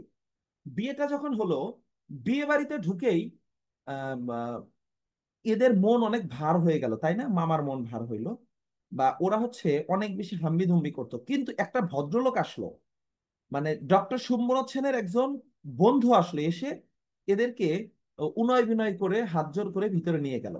তো সেই ডক্টর শম্ভুনাথ সেনের সেই বন্ধুটার পেশা কি ছিল? ডক্টর শম্ভুনাথ সেনের পেশা কি ছিল? উকিল, হ্যাঁ, এই যে টাক মাথাওয়ালা একজন উকিল বন্ধু। তোমরা এত দ্রুত অ্যান্সার দিচ্ছ, থ্যাংক ইউ, থ্যাংক ইউ। আমার খুব আনন্দ লাগতেছে তোমাদের অ্যাক্টিভিটি দেখে, তোমরা অনেক চমৎকার পারফরমেন্স করতেছো। উকিল বন্ধু। আচ্ছা, নেক্সট কোশ্চেন, সেটা হলো তোমার বিয়ের কতদিন আগে অনুপমকে আশীর্বাদ করতে এসেছিল? বিয়ের কয়দিন আগে ডক্টর শম্ভু সেন আশীর্বাদ করতে আসে? 3 দিন আগে আয়শা, নীলিমা, মারিয়া, অর্পা, আরবি, ফুজায়েল, রশিন, মৃত্তিকা, জান্নাত, আফনান, সাবিকুন নাহার। Wow, great! তোমরা প্রত্যেককে অ্যান্সার করতেছো, আমি তোমাদের নামই পড়তে পারতেছি না, দেখো। তোমাদের সবাইকে অভিনন্দন। তাহলে বুঝছো যে হরিশকে কতটা বিশ্বাস বিশ্বাস করতো বলে আহ, বিয়ার মাত্র 3 দিন আগে তারা এখানে এই করতে আসে। আচ্ছা, মামা যদি কখনো মনু হইতেন, তাহলে কোনটা পার হওয়া তার ইয়েতে আম, নিষিদ্ধ করতেন বলো তো? মামা মনু হলে কোনটা পার হওয়া নিষিদ্ধ করতেন তার সংহিতায়? মামা যদি মনু হইতেন তাহলে তার সংহিতায় হাবড়ার পুল পার হওয়া নিষিদ্ধ করতেন, তাই না? আচ্ছা, কলকাতার বাইরের পুরো পৃথিবীটা মামার কাছে কি লাগে? কলকাতার বাইরের পুরো পৃথিবীটা মামার কাছে কি মনে হয়? জান্নাত বলেছে আন্দামান দ্বীপ, ফারিয়া, শারমিন, অর্পণা, ইসরাত জাহান, সুদীপ্ত, অর্পা, রাব্বি, সবাই, রেদওয়ান বলেছে আন্দামান দ্বীপ, আন্দামান দ্বীপ। থ্যাংক ইউ ভাইয়া। তাহলে মামার কাছে এই পুরো পৃথিবীটা, কলকাতার বাইরের পুরো জগৎটা হচ্ছে আন্দামান দ্বীপস। ঠিক আছে, এরপরে আসো ট্রেনের ভিতরে। ট্রেনের ভিতরে আহ কয়টা বাচ্চাকে নিয়ে, ছোট বাচ্চা শিশুদেরকে নিয়ে সে হচ্ছে চানাপুট খাচ্ছিল? কয়জনকে নিয়ে? এই 5-6 জন হবে না? প্রীতম পাল বলে 5-6 জন, আবার বলে 10-12 জন। সাইজা, সাইজাকে আমি এতক্ষণ প্রশংসা করতেছিলাম, খুব ভালো অ্যান্সার দিচ্ছিল, বাট তুমি 10-12 জন বললা সাইজা। এটা কেমনে হয় রে বাবা? 2-3 জন না? আচ্ছা, ঠিক আছে। হ্যাঁ, দুটি তিনটি, ওকে। হ্যাঁ, 2-3টি হবে, ওকে। এরপরে আসো, সাইজা দেখি 14-15 জন, না 10-12 জন লিখছে, এটা হয়নি। আচ্ছা, এরপর আসো ভাইয়া, নেক্সট যেটা কোশ্চেন করবো সেটা হলো আম, চিরকাল, চিরকাল আম, অনুপমের কাছে কোনটি চিরসত্য হয়ে আছে বলো তো?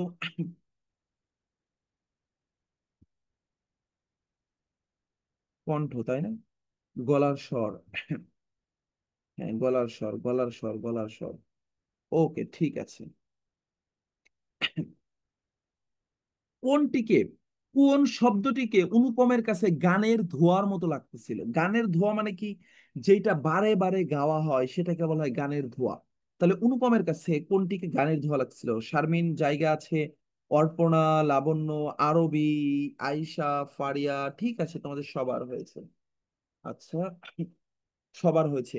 শেষ কোশ্চেন, মামা অনুপমের চেয়ে কত বছরের বড় ছিল? মেহেরুন, তানজিনা, জান্নাতুল সবার হয়েছে, মুর্শিদা হয়েছে, লাবণ্য, সুমন, আয়শা, সুদীপ্ত, সাইজা।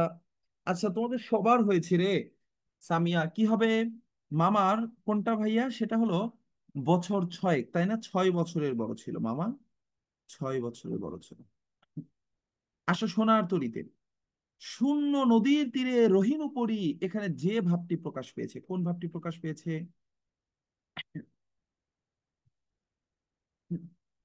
শূন্য নদীর তীরে রহিনুপরি, শূন্য নদীর তীরে রহিনুপরি, এখানে যে ভাবটি প্রকাশ পেয়েছে কোন ভাবটি বলো?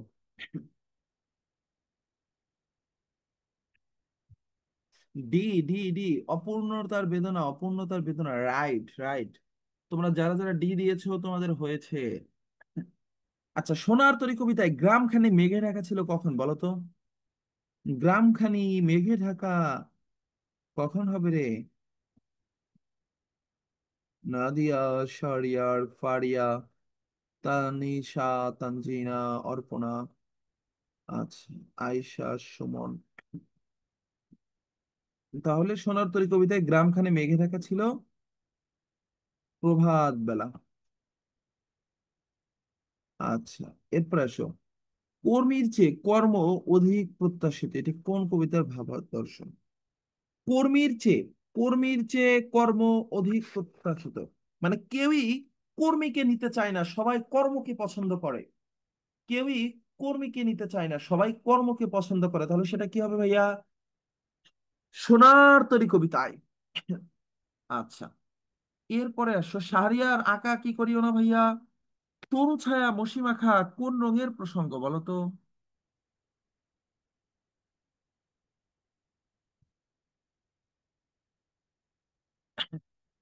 তরু ছায়া মসিমাখা কোন রঙের প্রসঙ্গ? মসি মানে কি? কালো, কালো, কালো, যারা যারা দিয়েছো সবার হয়েছে কালো রং হবে। গ্রামখানে মেঘে ঢাকা, এখানে কোন বেলার কথা বলা হয়েছে? গ্রামখানি মেঘে ঢাকা কোন বেলা? প্রভাত বেলা। ঠিক আছে। প্রভাত মানে কি? আচ্ছা, এই প্রভাত, এটা রাইট অ্যান্সার কি হবে জানো? গ্রামখানি মেঘে ঢাকা। আচ্ছা, এটা প্রভাত বেলা, তাই না? আচ্ছা, তোমরা আমাকে বলো যে আহ এটা প্রভাত বেলায় হবে। এটা এটা এখানে ভুল ভুল এসেছে। পাশের গ হবে, পাশের রাইট অ্যান্সার হবে কি? গ। এখানে টাইপিং মিস্টেক হয়েছে, এখানে টাইপিং মিস্টেক হয়েছে। তোমরা আমাকে বলবা ভাইয়া যে প্রভাত, এইটা, এটার অর্থ কি? তোমরা কেউ লিখতে পারবা? প্রভাত, সকাল। হ্যাঁ, সকাল, তাই না?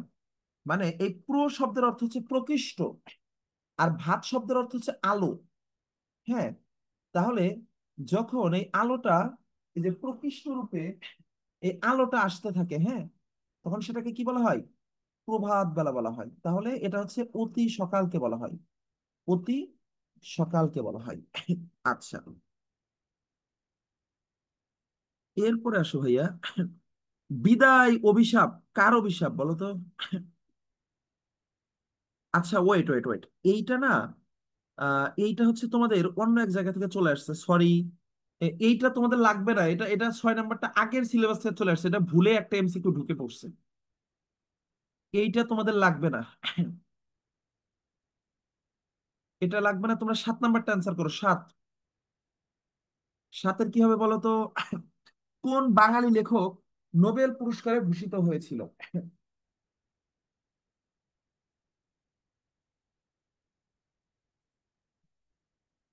রবীন্দ্রনাথ ঠাকুর। তাহলে প্রথম কোন বাঙালি নোবেল পুরস্কারে ভূষিত হন? রবীন্দ্রনাথ ঠাকুর। তোমরা আমাকে লিখতে হবে কি জানো? রবীন্দ্রনাথ ঠাকুর কত সালে নোবেল পুরস্কার পেয়েছিলেন, কত সালে, সালটা লিখবা সবাই। 1913। সাইজা হয়েছে, সাইজা অভিনন্দন, ফারিয়া, আমিনা, সুমন, সুদীপ্ত, সাকিব, প্রিয়া, তানজিনা, সুজয়, জান্নাতুল, তানিশা। 1913।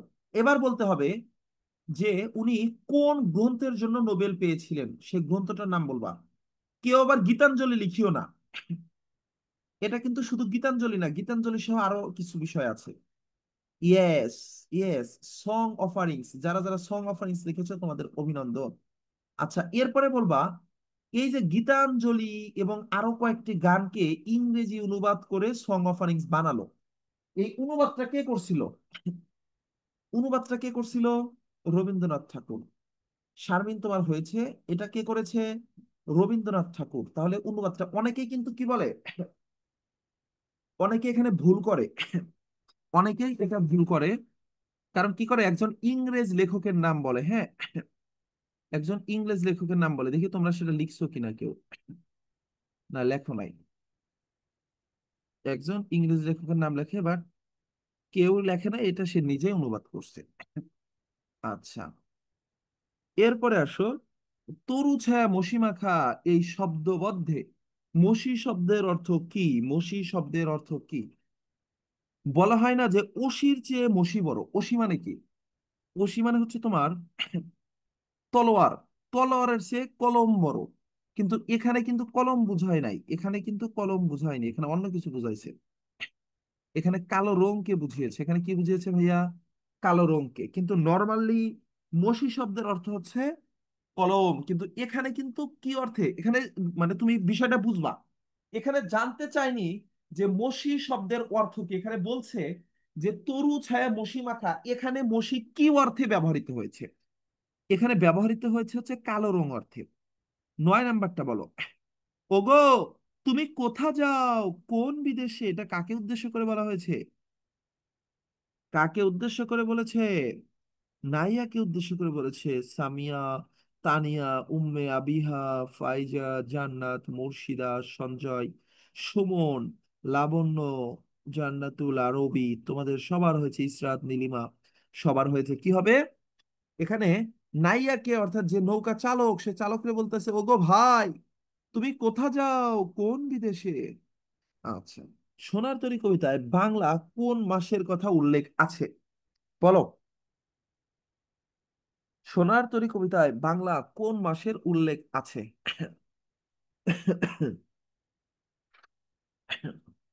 শ্রাবণ গগন ঘিরে ঘন মেঘ ঘুরে ফিরে, তাই না? শ্রাবণ গগন ঘিরে ঘন মেঘ ঘুরে ফিরে, তাহলে কি হবে ভাইয়া? শ্রাবণ হবে। তোমরা যারা যারা শ্রাবণ দিয়েছো, তোমরা চমৎকার পারফরমেন্স করতেছো। আচ্ছা আসো ভাইয়া, বিলাসী। বিলাসী থেকে এই কামস কাটকা, এটা কোন মাছের দেশ নামে পরিচিত বলো তো? কামস কাটকা কোন মাছের দেশ?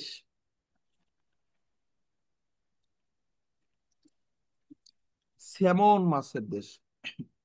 জান্নাতুল, সামিয়া, অর্পা, নাদিয়া, সুদীপ্ত, তানজিলা, ইসরাত, তানিশা, মুর্শিদা, সুমন। ওকে, এরপরে দেখো ভাইয়া, স্বামীর মৃত্যুর কতদিন পর বিলাসী আত্মহত্যা করে? আচ্ছা এইখানে এটাও বলতে হবে, বিলাসী কি খেয়ে আত্মহত্যা করে? বিলাসী কি খেয়ে আত্মহত্যা করে?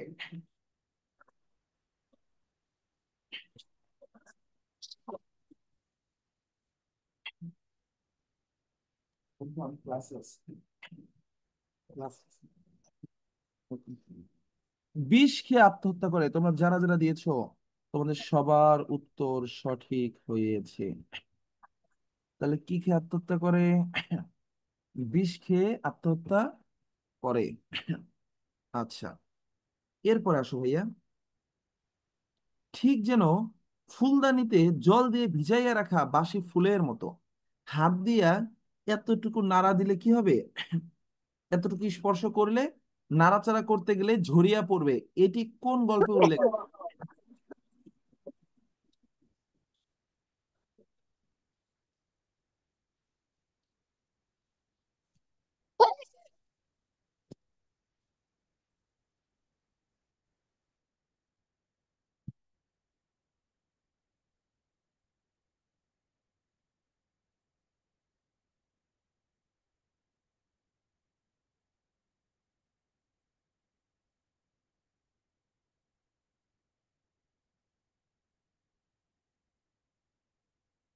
ইয়েস, 4 এর সি, তাই না? যারা যারা সি দিয়েছো তোমাদের সবাইকে ধন্যবাদ। এই, হ্যাঁ, বিলাসী বিলাসী বিলাসী। আচ্ছা, এরপরে আসো।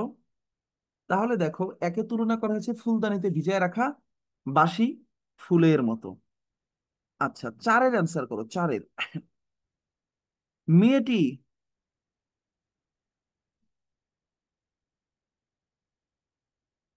3-এর তো ক, 4-এর হবে কি গ, 4-এর সি, এবং 5-এর কি হবে? বিলাসী গল্প উল্লেখিত পারসিয়া। পারসিয়াটা বর্তমানে ইরান, রাইট। যারা যারা ইরান দিয়েছো তোমাদের সবাইকে অভিনন্দন। পারসিয়াটা বর্তমান ইরানকে বোঝানো হয়, পারসিয়া বলতে বর্তমান ইরানকে বোঝানো হয়। এরপরে আসো ভাইয়া, তাহলে এই অ্যান্সার গুলো আমি একটু দেখিয়ে দেই। এটা হবে স্যামন ফিশ। তাহলে কামস্ক্যাটকে হবে স্যামন ফিশের দেশ নামে পরিচিত।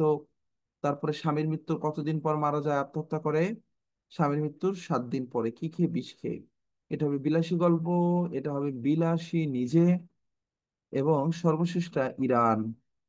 6 নাম্বারটাতে অ্যান্সার করো। মহত্বের কাহিনী আমাদের অনেক আছে, এখানে মহত্বের কাহিনী বলতে কি বোঝানো হয়েছে?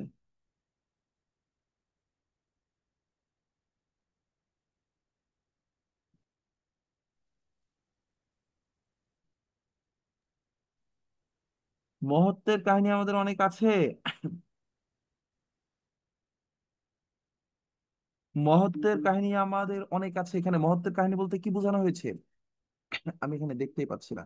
এখানে কিন্তু ব্যঙ্গার্থে কি ব্যঙ্গ করছে বলো তো? একটা মেয়ে, ভাইয়া অ্যান্সার তো দেওয়া আছে, কোথায় দেওয়া আছে বাবা? উত্তর দেওয়া আছে কোথায়? পাশে উত্তর দেওয়া আছে। ও, এগুলো আমি ঢেকে রাখতেছি, এখন কি দেখা যায়? যে এখনো দেখা যায়। এই এখনো দেওয়া দেখা যায়? জি হ্যাঁ ভাইয়া দেখা যাচ্ছে। ভাই, এটা ও, পুরোপুরি দেখা যাচ্ছে, আপনি এটা বাদ দেন। আচ্ছা ভাই আচ্ছা, এটা আমি আমাদের আমি স্ক্রিনে এইটা দেখা আমি যাচ্ছে, এটা নিজের আপনারা মতো করে জুম তাহলে করলে তো ব্যাখ্যা করে আপনারা দেখা পড়াই, যাবে। হ্যাঁ। আচ্ছা, এইটা অ্যান্সার যেহেতু দেখা যায়, নো প্রবলেম, আমি তোমাদের একটু ব্যাখ্যা করে দিই। মহত্বের কাহিনী আমাদের অনেক আছে। এখানে কোন ঘটনার প্রেক্ষিতে বলছে? ওই যে নিরপরাধ নিরীহ একটা মেয়েকে তোমরা চুলের মুঠি ধরে তাকে ইচ্ছা মতে পিটাচ্ছ, সে বানাচ্ছিল রুটি, কিন্তু তাকে তুমি কি কারণে মারতেছো? বলতেছো আমাদের জাত গেল রে, জাত গেল, আমাদের সমাজের মান সম্মান চলে গেল। এই যে সমাজের দোহাই দিয়ে নিরীহ একটা মানুষ যার ভিতরে মানবতা রয়েছে, যে মানবতার জন্য, শুধুই মানবতার জন্য সে একটা অসুস্থ রোগীকে সেবা করতেছিল, এবং তোমরা এটা নিয়ে প্রাউড ফিল করতেছো, এইটা হচ্ছে কি মহত্ব। আমরা সমাজ রক্ষা করতেছি, সমাজের বিশাল বড় উপকার করতেছি। 7 নম্বরে আসো, বিষ হরির দোহাই বুঝি আর খাটে না। এটি বোঝা গেল কখন? বলে যখন মৃত্যুঞ্জয় বমি করলো। এবার আমাকে অ্যান্সার দিবা যে ওই কার বাড়িতে সাপ ধরতে গেছিল? কার বাড়িতে সাপ ধরতে গেছিল, তার নামটা লিখবা। গোয়ালা। সেটা তো এখানে নাই, সবাই বলো কার বাড়িতে, কমেন্ট বক্সে লেখো, আমি কমেন্ট বক্সে দেখি। গোয়ালার বাড়িতে, হ্যাঁ, গোয়ালার বাড়িতে, গোয়ালিনীর বাড়িতে, গোয়ালার বাড়িতে, রাইট। আচ্ছা, কি সাপ ছিল বলো তো, কি সাপ ছিল? ভিতরে কি সাপ ছিল? এক জোড়া সাপ ছিল, নাম কি?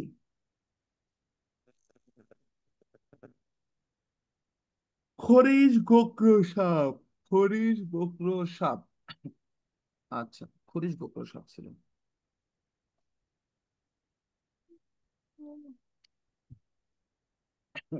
হ্যাঁ, ঠিক আছে, হয়েছে। এরপরে আসো, তোমরা আমাকে বলবা এই যে বইছি কি, হ্যাঁ, এখানে বলা হয়েছে বইছি হলো তোমার, কি বলা হয়েছে? বইছি হলো কাঁটাযুক্ত গাছ এবং তার ফল। আমাকে অ্যান্সার করবা যে ওদের স্কুলে বিদ্যা অর্জন করতে যাইতে কত কতটুকু পথ পাড়ি দিতে হতো, সেই পথের দূরত্বটুকু বলো। 21। কত ক্রোশ? শোনো, 2 ক্রোশ যেতে হতো, 2 ক্রোশ আসতে হতো।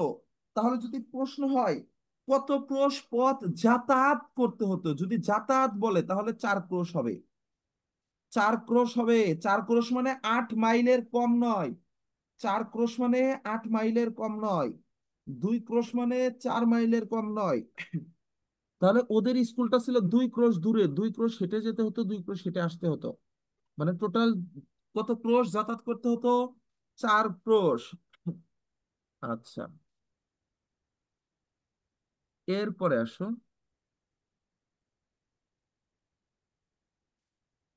আহ হুমায়ুনের বাবার নাম কি লিখে আসতো বলো তো? হুমায়ুনের বাবার নাম কি লিখে আসতো? Tughlaq Kha. Sharmin, thank you. Sharmin right answer দিয়েছো, তোগলক খা লিখে আসতো। আরবি হয়েছে তাইবা, তাইবা সুলতানা, আয়েশা, সুমন, উম্মে আবিহা, লাবণ্য, সামিয়া ইসলাম, তানজিনা আক্তার, সাবিকুন নাহার। তোগলক খা কি বলতো? তোগলক খা। আচ্ছা, ওর মৃত্যুঞ্জয়ের কত বিঘার বাগান ছিল? কত বিঘার বাগান ছিল? হলো না, নাদিয়ার হয়নি, সাবিকুন নাহারের হয়েছে। হবে কি 20-25 বিঘা। যদি 20 বিঘা দাও তাও ভুল হবে, শুধু 25 দিলে তাও ভুল হবে। কি দিতে হবে? দিতে হবে 20-25 বিঘা, মানে 20 এবং 25 দুটোই দিতে হবে। 20-25 বিঘার একটি বাগান ছিল। কিসের বাগান ছিল? সেই বাগানটার নাম লেখা তো। জামের বাগান, আমের বাগান, নাকি আম কাঁঠালের বাগান? কি হবে? মুর্শিদারটা রাইট অ্যান্সার, আম কাঁঠালের বাগান হবে, আম কাঁঠালের বাগান। শুধু আম দিলেও ভুল হবে, শুধু কাঁঠাল দিলেও ভুল হবে। আম কাঁঠালের একটি 20-25 বিঘার বাগান ছিল। আচ্ছা ভাইয়া, এরপরে আমাকে তোমরা বলবা যে আহ ওর একজন খুড়া মশাই ছিল, তাই না? খুড়া মানে কি জানো তোমরা? খুড়া মানে কি দেখি, তোমরা কেউ লেখো তো। খুড়ো মশাই মানে কি? চাচা। এটা হচ্ছে বাপের ছোট ভাইকে খুড়া মশাই বলা হয়। বাপের ছোট ভাই যে থাকে তাকে কি বলা হয়? খুড়ো মশাই বলা হয়। তাহলে ওর একজন জ্ঞাতি খুড়ো ছিল, মানে যে রক্তের সম্পর্কের চাচা। জ্ঞাতি মানে নিকট আত্মীয়, হ্যাঁ। তাহলে ওর চাচা ছিল কি? খুড়ো মশাই। এই খুড়ো মশাই কি করলো? ওর এই বাগানটা একদিন দখল করে নিল। আচ্ছা, কোন আদালতের রায়ে দখল করে নিয়েছিল? কোন আদালতের রায়ে বলো তো? ইয়েস, মুর্শিদা বলেছে উপরের আদালতের। Thank you. উপরের সাইজা, উপরের উপরের উপরের উপরের উপরের উপরের উপরের সবার হচ্ছে ফারিয়া, সুমন, লাবণ্য, তাইবা, ইসরাত জাহান। উপরের হবে। উপরের আদালতের রায়ে একদিন সে এটা দখল করে নিল।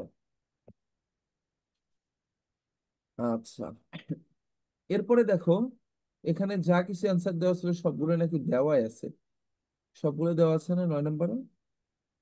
আচ্ছা,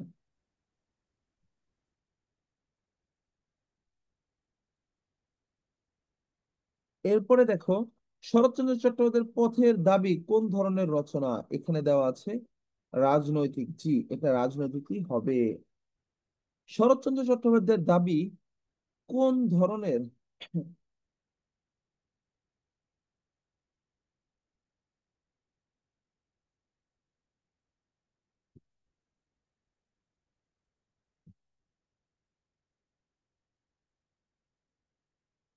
দেখো, শরৎচন্দ্র চট্টোপাধ্যায়ের পথের দাবি কোন ধরনের রচনা? রাজনৈতিক। শরৎচন্দ্র কোন রচনার জন্য কুন্তলীন পুরস্কার পান? কুন্তলীন না, আপনার আর আমার পাগলামির মধ্যে পার্থক্য আছে। এই তোমরা কি কথাবার্তা বলতেছো? হ্যাঁ,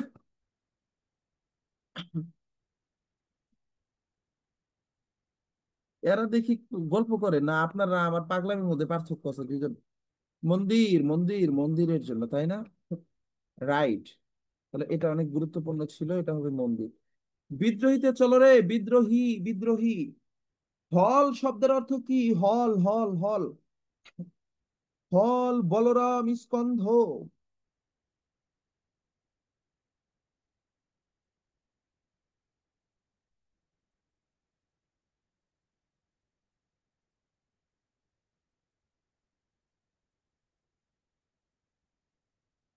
হল মানে কি? লাঙল। হল মানে কি? লাঙল।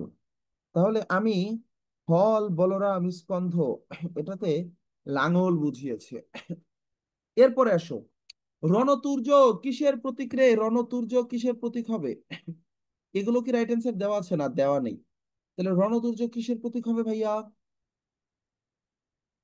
এক হাতে বাঁকা বাঁশের বাঁশুরি, আর হাতে রণতুর্য। তাহলে বাঁকা বাঁশের বাঁশুরি হবে প্রেমের প্রতীক। আরে বাবা, রণতুর্য জানতে চাওয়া হয়েছে। রণতুর্য, রণ মানে যুদ্ধ, রণতুর্য মানে যুদ্ধের অস্ত্র। যুদ্ধের অস্ত্র কি কখনো প্রেমের প্রতীক হতে পারে বোকা? কখনোই না। তাহলে কি হবে? বিদ্রোহ হবে। যদি বলা হয় এক হাতে বাঁকা বাঁশের বাঁশুরি আর হাতে রণতুর্য, এটা তাহলে এই পুরোটা হবে কি? প্রেম এবং দ্রোহ। কিন্তু যখন শুধু রণতুর্য জানতে চেয়েছে, শুধু রণতুর্য, তাহলে কি হবে? শুধু রণতুর্য জানতে চাইলে বিদ্রোহ হবে। শুধু রণতুর্য কি হবে? বিদ্রোহ। শুধু রণতুর্য বিদ্রোহ হবে। এরপর আসো, এই যে পরশুরাম, তাই না?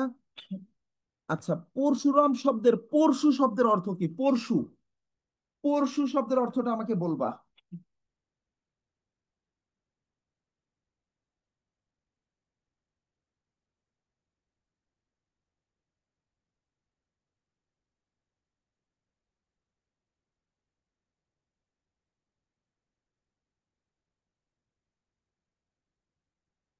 আচ্ছা, কুঠার কুঠার কুঠার কুঠার। Thank you thank you thank you thank you. সবার হয়েছে। তাহলে এই পরশুরাম কার বইমাত্র জ্যেষ্ঠ ভ্রাতা হবে? কার বইমাত্র জ্যেষ্ঠ ভ্রাতা? শ্রীকৃষ্ণের। আচ্ছা, বিশ্বামিত্র কঠোর তপস্যার ফলে কি লাভ করেন? বিশ্বামিত্র কঠোর তপস্যার ফলে কি লাভ করেন? 4 নাম্বারটা অ্যান্সার করো। 4। বিশ্বামিত্র ব্রাহ্মণত্ব। আচ্ছা, তো মানে সে ব্রাহ্মণ ছিল না, কিন্তু কঠোর তপস্যা করে সে একজন ব্রাহ্মণ হয়ে যায়।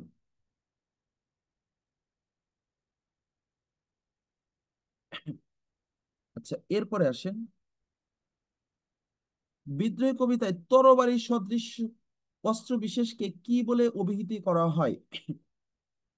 তরবারি সদৃশ অস্ত্র বিশেষকে কি বলে অভিহিত করা হয়?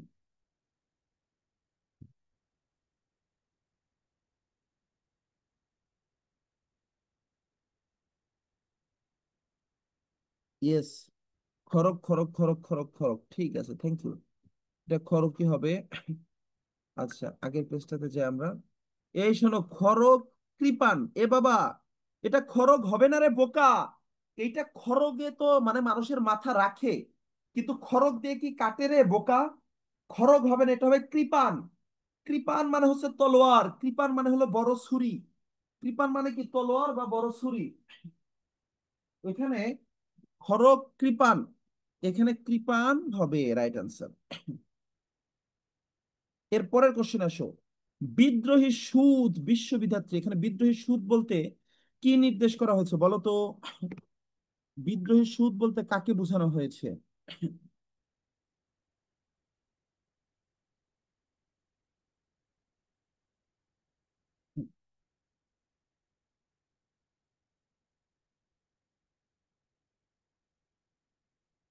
বিদ্রোহীর পুত্র, আমি এর আগে বলছিলাম, কবি বলেছে আমি চিরবিদ্রোহী, আমি বিদ্রোহী সুদ বিশ্ববিধাত্রী। এই যে কবি নিজে বিদ্রোহী, আবার তিনি বিদ্রোহী সুত। সুত মানে হলো ছেলে, সুত মানে হলো পুত্র। তাহলে বিদ্রোহী সুত মানে কি? মানে তার বাবাও একজন বিদ্রোহী ছিলেন এবং তিনি একজন বিদ্রোহীর পুত্র। আচ্ছা, একই হাতে ডমরুর সাথে আর হাতে কি ধারণ করার কথা বলা হয়েছে?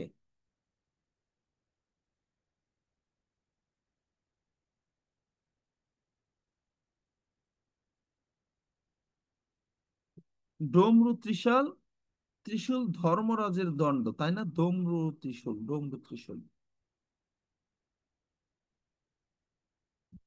আচ্ছা, এরপরে আসো ভাইয়া, কবি বিদ্রোহী কবিতায় মরুভূমির ঝর্ণা বুঝিয়েছেন যে শব্দ দিয়ে? মরুভূমির ঝর্ণা, ছয় কি হবে রে?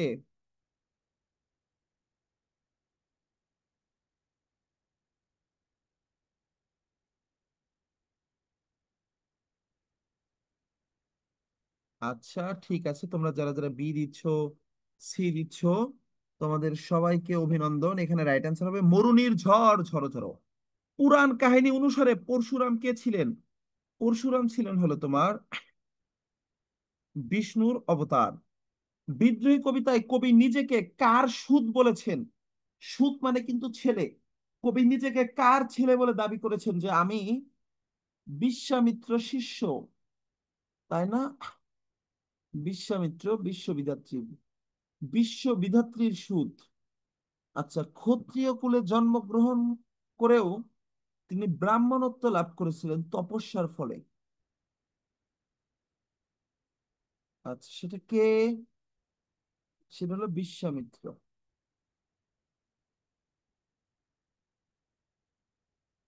আহ্বান, এই তুমি এর দাগাদাগি করছো কি বলো তো? এই যে এখানে দাগাদাগি করছো। আহ্বান গল্পের বুড়ি সম্পর্কে বলো। আহ্বান গল্পের বুড়ি কে ছিলেন?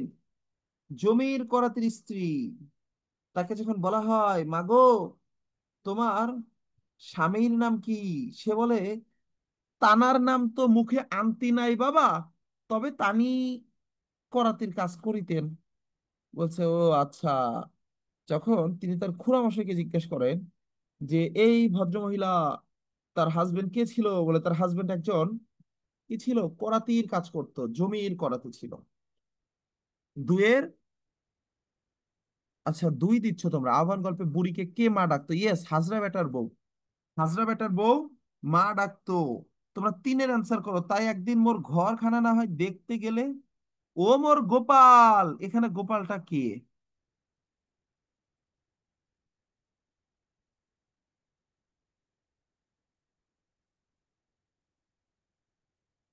ওমর গোপাল কে বলতো বলো তো? বিভূতিভূষণ বন্দ্যোপাধ্যায়। চার নাম্বার অ্যান্সার করো, চার, চারে সবাই গ দিচ্ছ। বিভূতিভূষণের লেখা নয়, কাজল, রাইট।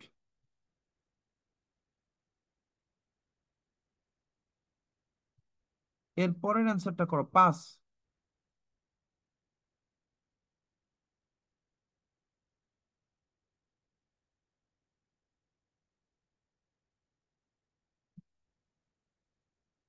পাসের কি হবে? আমরা পাঁচ তো ছেড়ে চলে আসলাম ওই দিক থেকে। পাঁচ তোমরা অ্যান্সার করেছো, আমরা ছয়ে চলে আসছি, তাই না? পাসের হবে আদর মিশ্রিত বাৎসল্য। ও মোর গোপাল, এটা বলে অনেক আদর করত। এরপর আসো, তোমায় যে বড্ড ভালোবাসে গো বুড়ি, এটা কে বলেছে ছয়ে? ছয়টা বলো সাবিকুন নাহার, ছয় বলো। সাইজা বলছে ছয়ের সি, লাবণ্য সি। আচ্ছা, সবাই সি বলছো, সবাই। আমরা চাপ লিখে ওইদিকে চলে গেছিলাম অলরেডি। এটা হচ্ছে শুকুর মিয়া বলছে যে আরে দেও বাপু, তুমিও কিছু মাটি টাটি দাও, বুড়ি যে তোমায় বড্ড ভালোবাসতো হে। সি হবে। সাতের বলো, আহ্বান গল্পে বুড়ির নাচ জামাই লেখকের সঙ্গে দেখা করতে আসার কারণ কি? বুড়ির নাচ জামাই কেন দেখা করতে যায় লেখকের সাথে, কি কারণে?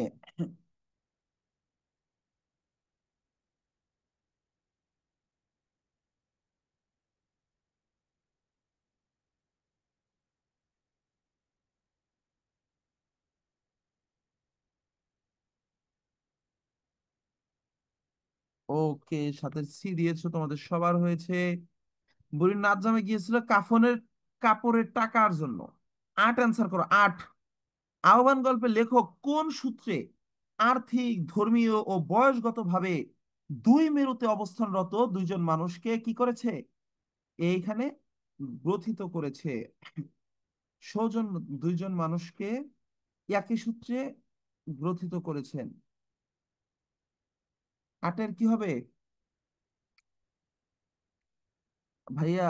আটের ক হবে, আটের ক হবে মানবিক মূল্যবোধ। ঠিক আছে, তোমাদের অ্যান্সার রাইট।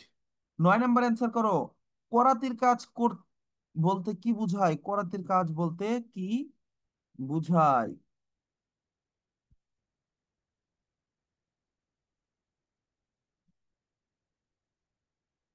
ওই বুড়ির জামাই তো করাতির কাজ করতো। করাতির কাজ করা মানে কি, মানে কাঠ, কাঠ, কাঠমিস্ত্রির পেশা। এই বোকা, তুমি ডি দিচ্ছ কেন? হ্যাঁ, কাঠমিস্ত্রির পেশা হবে রে? না, এটা কাঠমিস্ত্রির পেশা হবে না, এটা রাইট অ্যান্সার হবে তোমার। আচ্ছা দাঁড়াও, আমি আগের পেজে যাই।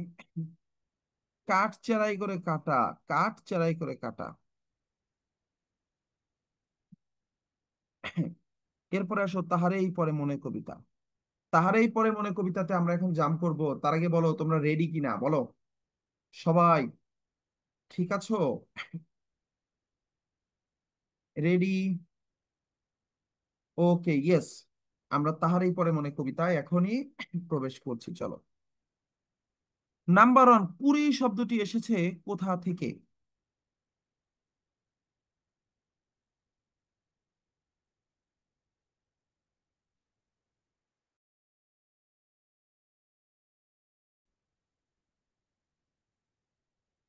একের ঘ, পুষ্প থেকে, পুষ্প থেকে, পুষ্প থেকে। না, এটা হবে কোরক থেকে এসেছে, কুড়ি, কুড়ি, কুড়ি। এটা এসেছে কোথা থেকে ভাইয়া? কোরক থেকে। মানে তোমার, মানে তোমরা এটা কিভাবে দিচ্ছ বলো তো, এই যে কুড়ি শব্দটা এসেছে পুষ্প থেকে? তো শব্দ জানতে চাওয়া হচ্ছে, শব্দ। তোমাকে বলা হয় না এই যে কিসের কুড়ি হয়, আর কতটা আছে ভাই? ভাই আর অল্প কয়েকটা আছে। আর ধরো যে তোমার সর্বোচ্চ 30টা এমসিকিউ আছে বা 40টা এমসিকিউ আছে হাইস্ট। আর সর্বোচ্চ 30-35টা এমসিকিউ আছে, দেখো। তাহলে ফুল কি ফোটেনি শাখে, এখানে পুষ্পরতী লভেনি কি, কিসের রাজন? আমাদের রাজন ভাইয়া না, কিন্তু এটা এটা হচ্ছে কি হবে বলো তো? এটা হবে তোমার, কি হবে? বসন্ত হবে, বসন্ত। বসন্তটা কোন, কোন রাজন? বসন্তটা হচ্ছে তোমার ঋতুর রাজন, ঋতুর রাজন, ঋতুর রাজন। তাহলে কি হবে? দুইয়ের ডি হবে। পুষ্পারতী লভেনি কি কিসের রাজন? ঋতুর রাজন, এটা ডি হবে। তিন নাম্বার আসো, তাহারাই পরে মনে কবিতায় পুষ্প শূন্য দিগন্তের পথ বলতে কি বোঝানো হয়েছে? পুষ্প শূন্য দিগন্তের পথ, কার আগমন বোঝানো হয়েছে? পুষ্প শূন্য দিগন্তের পথ শীতের আগমন, শীতের আগমন।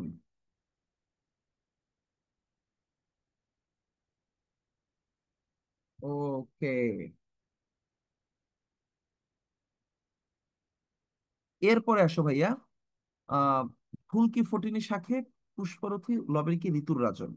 তাহলে তাহারাই পরে মনে কবিতায় দিগন্তের পথ বলতে শীতের বিদায় কি বোঝানো হয়েছে? শীতের বিদায়, শীতের বিদায়। আচ্ছা, চারের অ্যান্সার করো। কবি সুফিয়া কামাল মৃদু স্বরে কি বলেছেন? কহিল সে মৃদু মধু সুরে, কি বলছে? দক্ষিণ দুয়ার গেছে খুলি, বাতাবি নেবুর ফুল ফুটেছে কি, ফুটেছে কি আমের মুকুল, দক্ষিণা সমীর তার গন্ধে গন্ধে হয়েছে কি অধীর আকুল। কি হয়েছে তাহলে এখানে? দক্ষিণ দুয়ার গেছে খুলি, দক্ষিণ দুয়ার গেছে খুলি। না না, এই দেখো, কহিল সে মৃদু মধু সুরে, নাই হলো না হোক এবার। কোনটা হবে বলো তো? মৃদু মধু সুরে কি বলেছিল? মৃদু মধু সুরে কোনটা বলেছিল? নাই হলো না হোক এবারে, নাকি ওটা? এটা তো কবিতার ভিতর থেকে উঠাই দিছে রে।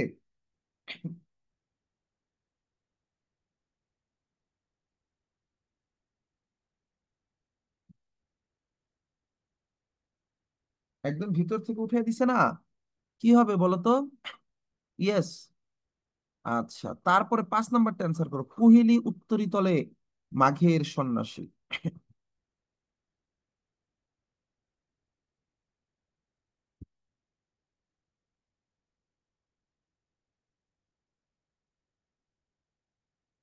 আচ্ছা, আগেরটা কিন্তু ডি হবে, চারের কিন্তু ঘয় ঠিক আছে, হ্যাঁ। এটা একদম কবিতার লাইন। কহিল সে মৃদু মধু স্বরে, নাই হলো না হোক এবারে, আমার গাহিতে গান বসন্তের আনিতে বরিয়া। আচ্ছা, পাঁচের অ্যান্সার করো। কহিলে উত্তরি তলে মাঘের সন্ন্যাসী, মাঘের সন্ন্যাসীটা কে? মাঘের সন্ন্যাসী শীত। আরো দুটো এমসিকিউ আমি জিজ্ঞেস করবো, তোমরা অ্যান্সার দিবা। নাম্বার ওয়ান, কুহেলি শব্দের অর্থ কি? কুহেলি শব্দের অর্থ কি? অ্যান্সার দাও। এই, কুহেলি মানে কি চাদর রে বোকা? কুহেলি মানে কুয়াশা। কুহেলি মানে কি? কুয়াশা। কুহেলি শব্দের অর্থ হবে কুয়াশা।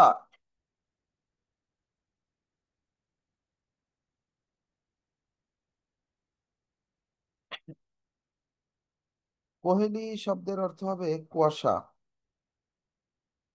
আচ্ছা, এরপরে আসো ভাইয়া। উত্তরি শব্দের অর্থ কি? উত্তরি। কোহেলি উত্তরি তলে মাঘের সন্ন্যাসী, উত্তরি শব্দের অর্থ কি? চাদর চাদর চাদর চাদর চাদর, রাইট। যারা যারা চাদর দিয়েছো, থ্যাংক ইউ। এরপরে আসো। এই যে তাহারাই পরে মনে কবিতা এসেছে, কবিতায় যে এসেছে তা ফাগুনকে সরিয়া, এখানে কি বোঝানো হয়েছে?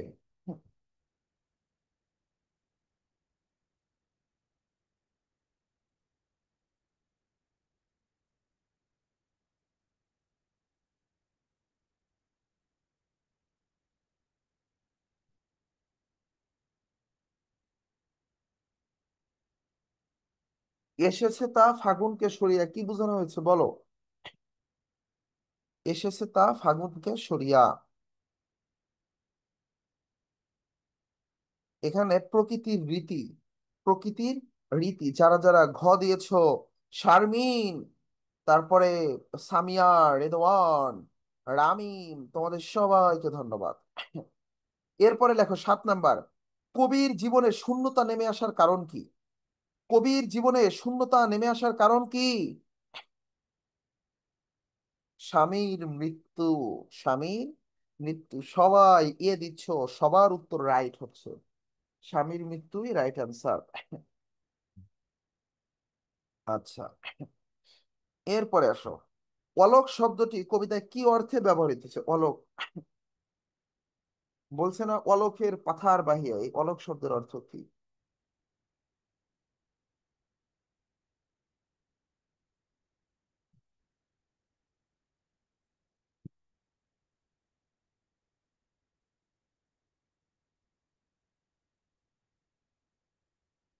অলোকের পাথার বাহিয়া। আচ্ছা, এরপরে তোমরা অ্যান্সার করবা ভাইয়া। তাহারাই পরে মনে কবিতায় অলক্ষ হবে, 8-এর অলক্ষ হয়েছে 9। 9-এর অতিথি তবে সবাই দিয়ে দিচ্ছ।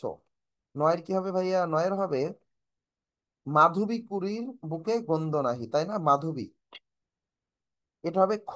যারা যারা ক দিচ্ছ তাদেরকে এক বুক সমবেদনা। 10-এ আনসার করো, বাসন্তী লতা কি?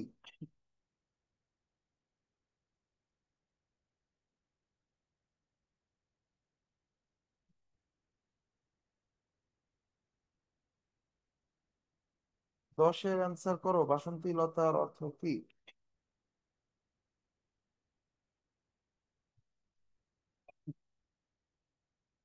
ইয়েস, বাসন্তী লতার অর্থ হলো মাধবী, তাই না? বাসন্তী লতার অর্থ কি ভাইয়া? মাধবী। আচ্ছা, এর পরে মাধবী মাধবী মাধবী হয়েছে। প্রতিদান কবিতা নিয়ে আসো। প্রতিদানের 1 নাম্বারটা অ্যান্সার করো সবাই। উত্তর দেওয়া আছে তো। প্রতিদানের উত্তর দেওয়া আছে? আমি তো, আমারটা তো পাশে ঢাকা, আমি, ও সরি সরি। আচ্ছা, আমি তাহলে ব্যাখ্যা করে দেই, হ্যাঁ? যেহেতু দেওয়া আছে উত্তর, আমি তাহলে শুধু ব্যাখ্যা করে দেই। আঘাতকারীর জন্য কান্না করার মধ্য দিয়ে কবির কি ভাব প্রকাশ পেয়েছে? তো মানব, মানব প্রেম প্রকাশ পেয়েছে। এখন এই কবিতায়, এই পুরো কবিতায় এই যে কবিরে কি বলতেছে, আমারে ঘর ভাঙিয়াছে যে, বা আমি বাঁধি তার ঘর, আপন করিতে কাঁদিয়া বেড়ায় যে মরে করেছে পর। এই যে যে তোমার ঘর ভাঙতেছে তুমি তার ঘর গড়ে দিচ্ছ, যে তোমারে আঘাত দিচ্ছে তুমি তাকে ভালোবাসা দিচ্ছ, যে তোমার বুক ভাঙতেছে তুমি তার বুক বেঁধে দিচ্ছ, এটা কি, এটাকে কি বলা হয়? মানে এইটার নাম কি? মানে এই কবিতায় কি ভাব প্রকাশ পেয়েছে? এই কবিতায় প্রকাশ পেয়েছে হলো সর্বংসহা মনোভাব। কেমন মনোভাব? এই কবিতায় সর্বংশ সর্বংসহা মনোভাব প্রকাশ পেয়েছে।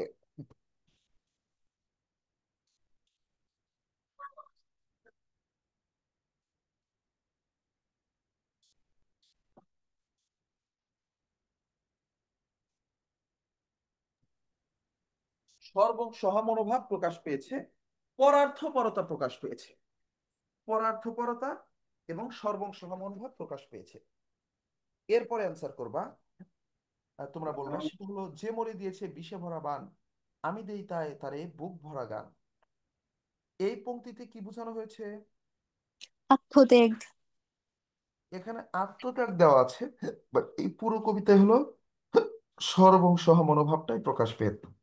ঠিক আছে। আচ্ছা, জসিমউদ্দিনের কবিতার প্রধান উপজীব্য বিষয় কি? জসিমউদ্দিনের কবিতার প্রধান উপজীব্য বিষয় এখানে দেওয়া আছে। দেখি তো এখানে কি দেওয়া আছে, আমি যেটা দেখতেছি এখানে দেওয়া নেই। আচ্ছা, এখানে দেওয়া আছে হলো তোমার পল্লী জীবন, রাইট, তাকে হচ্ছে পল্লী কবি বলা হয়, তাই না? আচ্ছা, তোমরা আমাকে বলবা যে উনার উনার পিত্রালয় কোথায়? ফরিদপুর। হ্যাঁ, ফরিদপুর ভাইয়া। উনার বাবার বাড়ি কোথায় ছিল? ফরিদপুর। পুরের তাম্বুলকানায়। তাম্বুলখানায়? তোমাদেরকে ধরে পিটাইতে হবে। ফরিদপুরের গোবিন্দপুর গ্রামে। ফরিদপুর। শোনো, ফরিদপুরের ফরিদপুরের গোবিন্দপুর গ্রামে। কোথায় বলতো? তাম্বুলখানায়। এই তাম্বুলখানায় হচ্ছে উনার মাতুলালয় ছিল, মানে উনার মামার বাড়ি ছিল। তাহলে তাম্বুলখানা কিন্তু উনার বাবার বাড়ি না, তাম্বুলখানা কি হবে?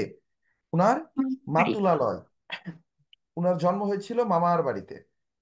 আচ্ছা, আর ফরিদপুরের গোবিন্দপুর হচ্ছে উনার নিজের বাড়ি। তাহলে উনার নিজের বাড়ি কোথায় হবে ভাইয়া? গোবিন্দপুর। আর মাতুলালয় হবে কোথায়? তাম্বুলখানা, রাইট। যারা যারা গোবিন্দপুর দিয়েছো, থ্যাংক ইউ। আচ্ছা, আপন করিতে কাঁদিয়া বেড়ায় যে মরে করেছে পর, এখানে ক্ষমাশীলতা প্রকাশ পেয়েছে। আর এই কবিতাটিতে আপন করিতে কাঁদিয়া বেড়ায় কয়বার প্রকাশিত হয়েছে ভাইয়া? 3বার এসেছে। মজার বিষয় হলো তোমার, আম, এই কবিতাটা তোমার মুখস্থ করে ফেলতে হবে, একদম মুখস্থ করে ফেলতে হবে। আমি তোমাদেরকে কয়েকটা কবিতা মুখস্থ করতে বলবো, তার ভিতর একটা হলো এই কবিতা, আর একটা, যদি পসিবল হয় সবগুলোই মুখস্থ করে ফেলবা। মানে এখন তোমরা হুম। এইচএসসি দিবা না, এখন তোমরা অ্যাডমিশন টেস্ট দিবা। আর অ্যাডমিশন টেস্টের জন্য এইটুকু সিরিয়াসনেস থাকতেই হবে, পুরোটা মুখস্থ করে ফেলতে হবে, ওকে, যদি পসিবল হয়। এরপরে আসো, এই কবিতাটা 18 বছর বয়স কবিতাটা, এই দুটো মাস্ট মুখস্থ করবা। তোর প্রতিদিন আর একটা 18 বছর বয়স, আর যদি পসিবল হয় তাহলেই পরে মনেটা করতে পারো। আচ্ছা, যে মনে করিল পথের বিরাগী, এই পংক্তিটির পরবর্তী চরণ কি হবে? এখানে কি অ্যান্সার দেওয়া আছে? দেওয়া নাই। যে মনে করিল পথের বিরাগী, পথে পথে আমি ফিরি তারই লাগি, তাই না? রাইট অ্যান্সার কোনটা হবে রে? ক। ক হবে। ওকে। নাইম শেখ, তারপর যারা যারা দিয়েছো তোমাদের সবার হয়েছে।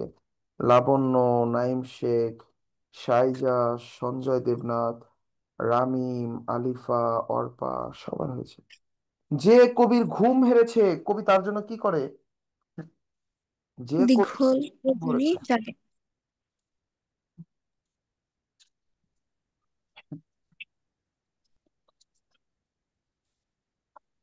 আচ্ছা, হুম, কবি তার তরে জাগে। আচ্ছা, যে কবির ঘুম হয়েছে কবি তার তরে জাগে।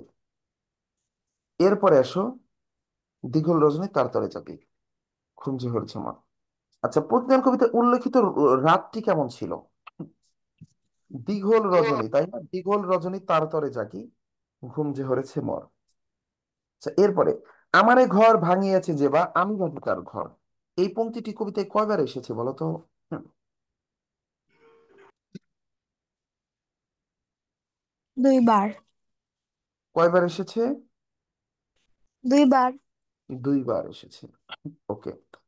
যে নিঠুরিয়া বাণী, এই যে, যে মুখে সে কহে নিঠুরিয়া বাণী, আমি লয়ে করে তারই মুখখানি। এই যে করে নাই, করে মানে হচ্ছে হাতে, কর মানে হলো হাত। তাহলে আমি আমার হাতে কি করি? তার মুখখানি নেই, নিয়ে কি করি? আমি লয়ে করে তারই মুখখানি, নিরন্তর কত বলে। ঠাই হতে কত কি জানি সাজাই নিরন্তর।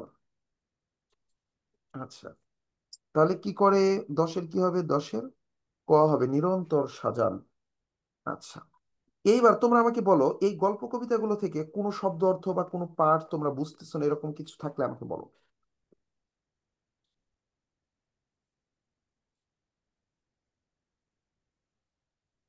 এরকম কোনো পার্ট আছে?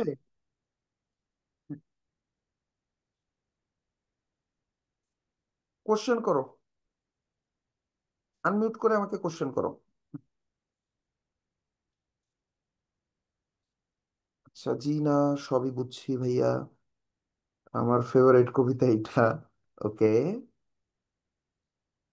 আমরা না এই কবিতাগুলো ভাইয়া, থেকে এগুলো মোস্ট বলেন। বিবেচনার প্রতি বেগার কবিতাটা একটু সমস্যা ছিল আর কি বুঝতে। আচ্ছা, আমি ওই কবিতাটিতে যাই, তারপরে ওই কবিতা থেকে আপনার যা যা সমস্যা বলেন আমি আপনাকে ইনস্ট্যান্ট সলভ করে দিচ্ছি।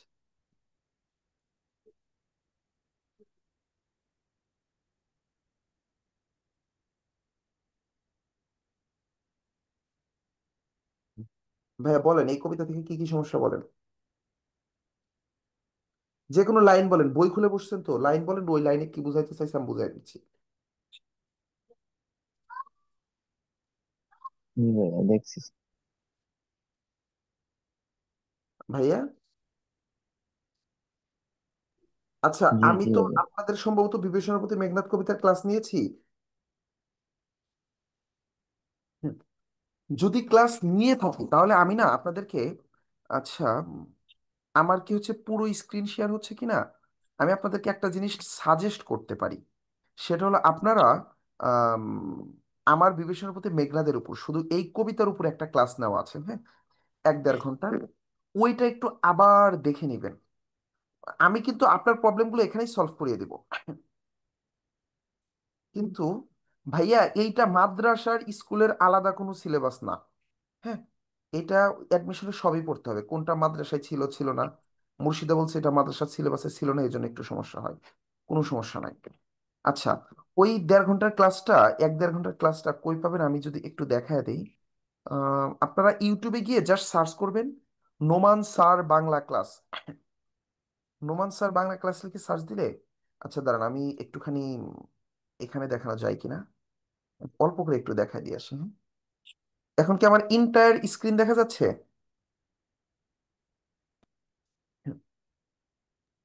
আগের দাঁড়ান পেজগুলো দেখা যাচ্ছে। দাঁড়ান আমি একটা কাজ করি। আহ, এখন কি দেখা যাচ্ছে ভাইয়া স্ক্রিন? হ্যাঁ, এখন দেখা যাচ্ছে। আচ্ছা, সেটা হলো আপনারা গুগলে গিয়ে সার্চ করবেন নোমান স্যার বাংলা ক্লাস। এটা যদি সার্চ করেন, জাস্ট সার্চ করলেন, আচ্ছা একটু কিবোর্ডটা আমি লাগাই এখানে। জাস্ট সার্চ করবেন নোমান স্যার বাংলা ক্লাস, গুগলে গিয়ে সার্চ করেন। আমি সেখান থেকে আপনাকে এই ক্লাসটা একটু দেখতে বলবো। তাহলে বিভূষণের প্রতি মেঘনাদ নিয়ে যেহেতু অনেক প্রবলেম কাজ করে। ও, এটা না। আচ্ছা, নোমান স্যার, এই যে দেখেন নোমান স্যার লিখলে এই যে এটা সাজেস্টে চলে আসে Noman sir Bangla class. Noman sir Bangla class search করলে দেখবেন আপনাকে গুগল প্রায় 100-র মতো ক্লাস সাজেস্ট করবে আমার। এই সবগুলো ক্লাস থেকে আপনি কোন ক্লাসটা দেখবেন জানেন? এখান থেকে আপনি র্যান্ডমলি যে কোনো একটা ক্লাসে যেতে পারেন। আচ্ছা, এখান থেকে নোমান স্যার বাংলা ক্লাস লিখে লেখেন বিভীষণের প্রতি মেঘনাদ। এটা বাংলায় লিখতে পারেন, বিভীষণের প্রতি মেঘনাদ।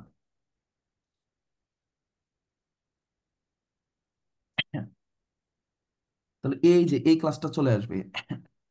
হুম, আপনি যদি এই ক্লাসটা দেখেন তাহলে আপনার বিভীষণের প্রতি মেঘনাদ নিয়ে যতগুলো প্রবলেম আছে আপনি আমার এই ক্লাসটা দেখলে আপনার সলভ হয়ে যাবে ইনশাল্লাহ, আশা করি। এখানে না মানে আমি আপনাদেরকে এই টপিকটা কিন্তু অলরেডি পড়াইছিলাম। আমি আপনাদের কোনো একটা লেকচারে অলরেডি লাস্ট উইকের আগের উইকে পড়িয়ে ফেলছিলাম। তো যদি পসিবল হয় এইটা দেখে নিলে আশা করি আপনাদের বিভীষণের প্রতি মেঘনাদ নিয়ে আর কোনো প্রকার প্রবলেম থাকবে না ইনশাল্লাহ। তো চলেন আমরা আমাদের ইয়েতে ব্যাক করি, যেখানে ছিলাম। স্ক্রিন শেয়ারটা, ওকে, এইখানটাতে যাই, আসেন, এখানে আসেন। তাহলে বিভীষণের ভাইয়া আপনার ক্লাসগুলো এইচএসসি তেও করছে, আলহামদুলিল্লাহ, ভালো লাগে। থ্যাংক ইউ ভাইয়া। আহ ওকে ভাইয়া, দেখবো, হ্যাঁ এটা দেখবেন। হ্যাঁ, ওই ক্লাসটা দেখলে বিভীষণের প্রতি মেঘনাদ আপনার যত প্রকার প্রবলেম আছে সবগুলো সলভ হয়ে যাবে ভাইয়া। নব্য লেখক দিগের প্রতি নিবেদনের 10 নম্বর এমসিকিউটা কি লোক রঞ্জন প্রবৃত্তি হবে না? হ্যাঁ, ওটা তো লোক রঞ্জন প্রবৃত্তি হবে। ওইটা কি অর্থ ছিল, অর্থ?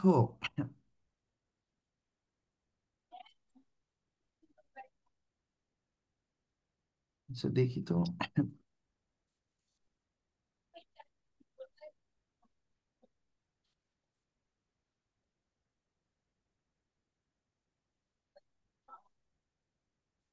এই শোনো, এইখানে কিছু বিষয়াদি আছে। তোমার সামনে কি মূল টেক্সট বইটা আছে?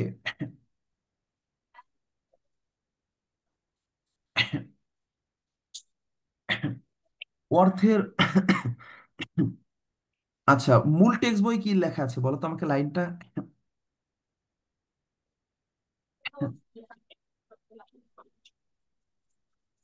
ভাই, হ্যাঁ, লোকরঞ্জন আছে না?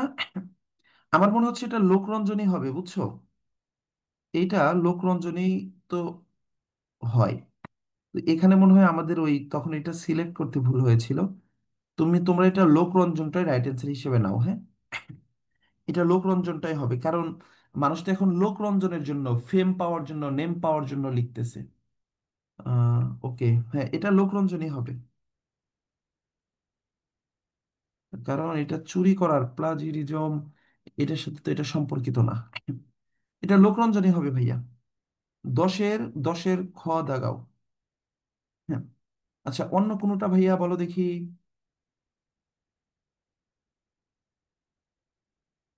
যে কোনো গল্প কবিতা আজকে ক্লাসে আমরা পড়েছি তার ভিতর কোনো প্রকার কনফিউশন আছে?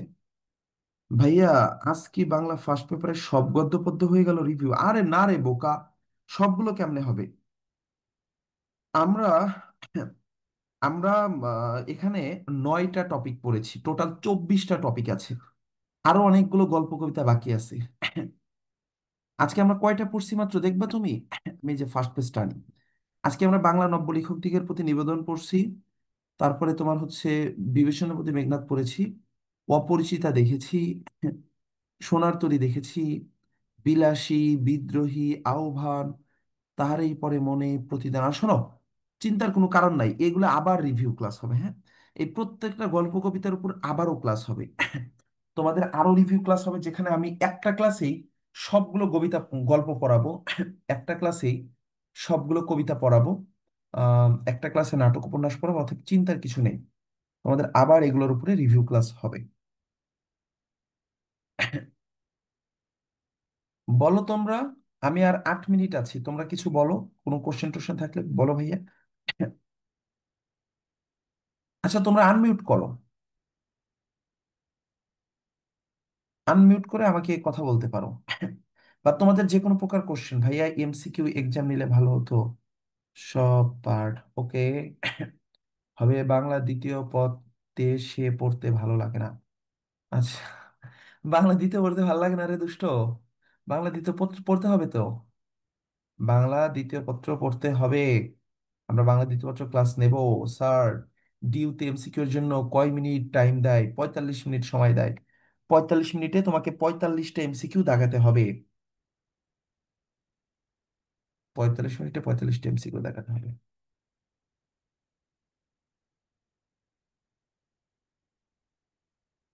ও সরি সরি, 45 মিনিটে 60টা এমসিকিউ দাগাইতে হবে। 45 মিনিট, মিনিট কত? 45 মিনিটে 60 এমসিকিউ। আমি ভুল, আরে মাথা মুথা ঠিক নাই বোকা। 45 মিনিট 60 এমসিকিউ, আর 45 মিনিট 40 রিটেন, 40 রিটেন।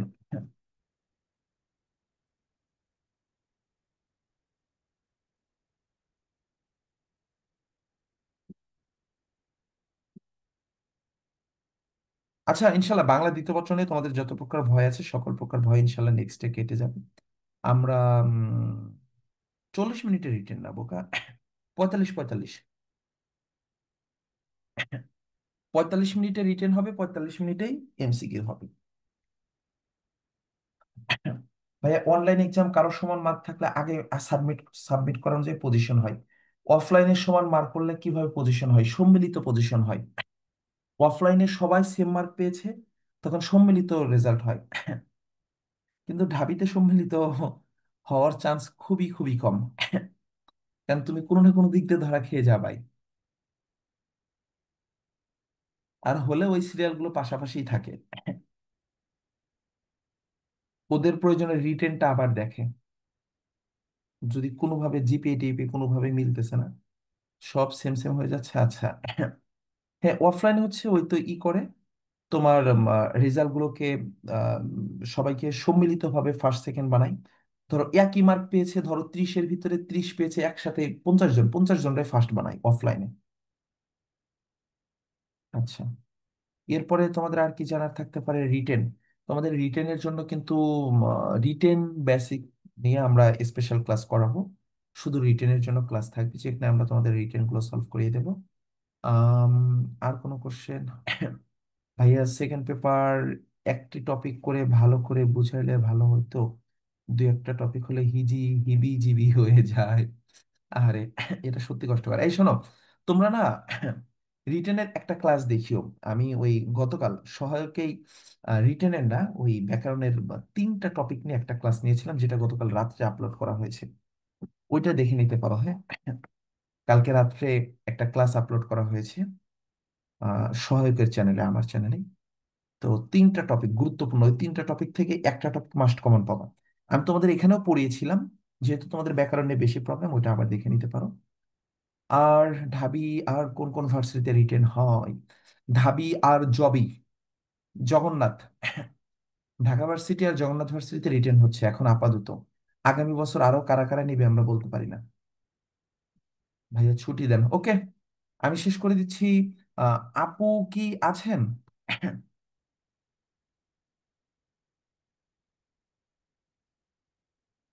ভাইয়া আছে রুমান, আমি আছি।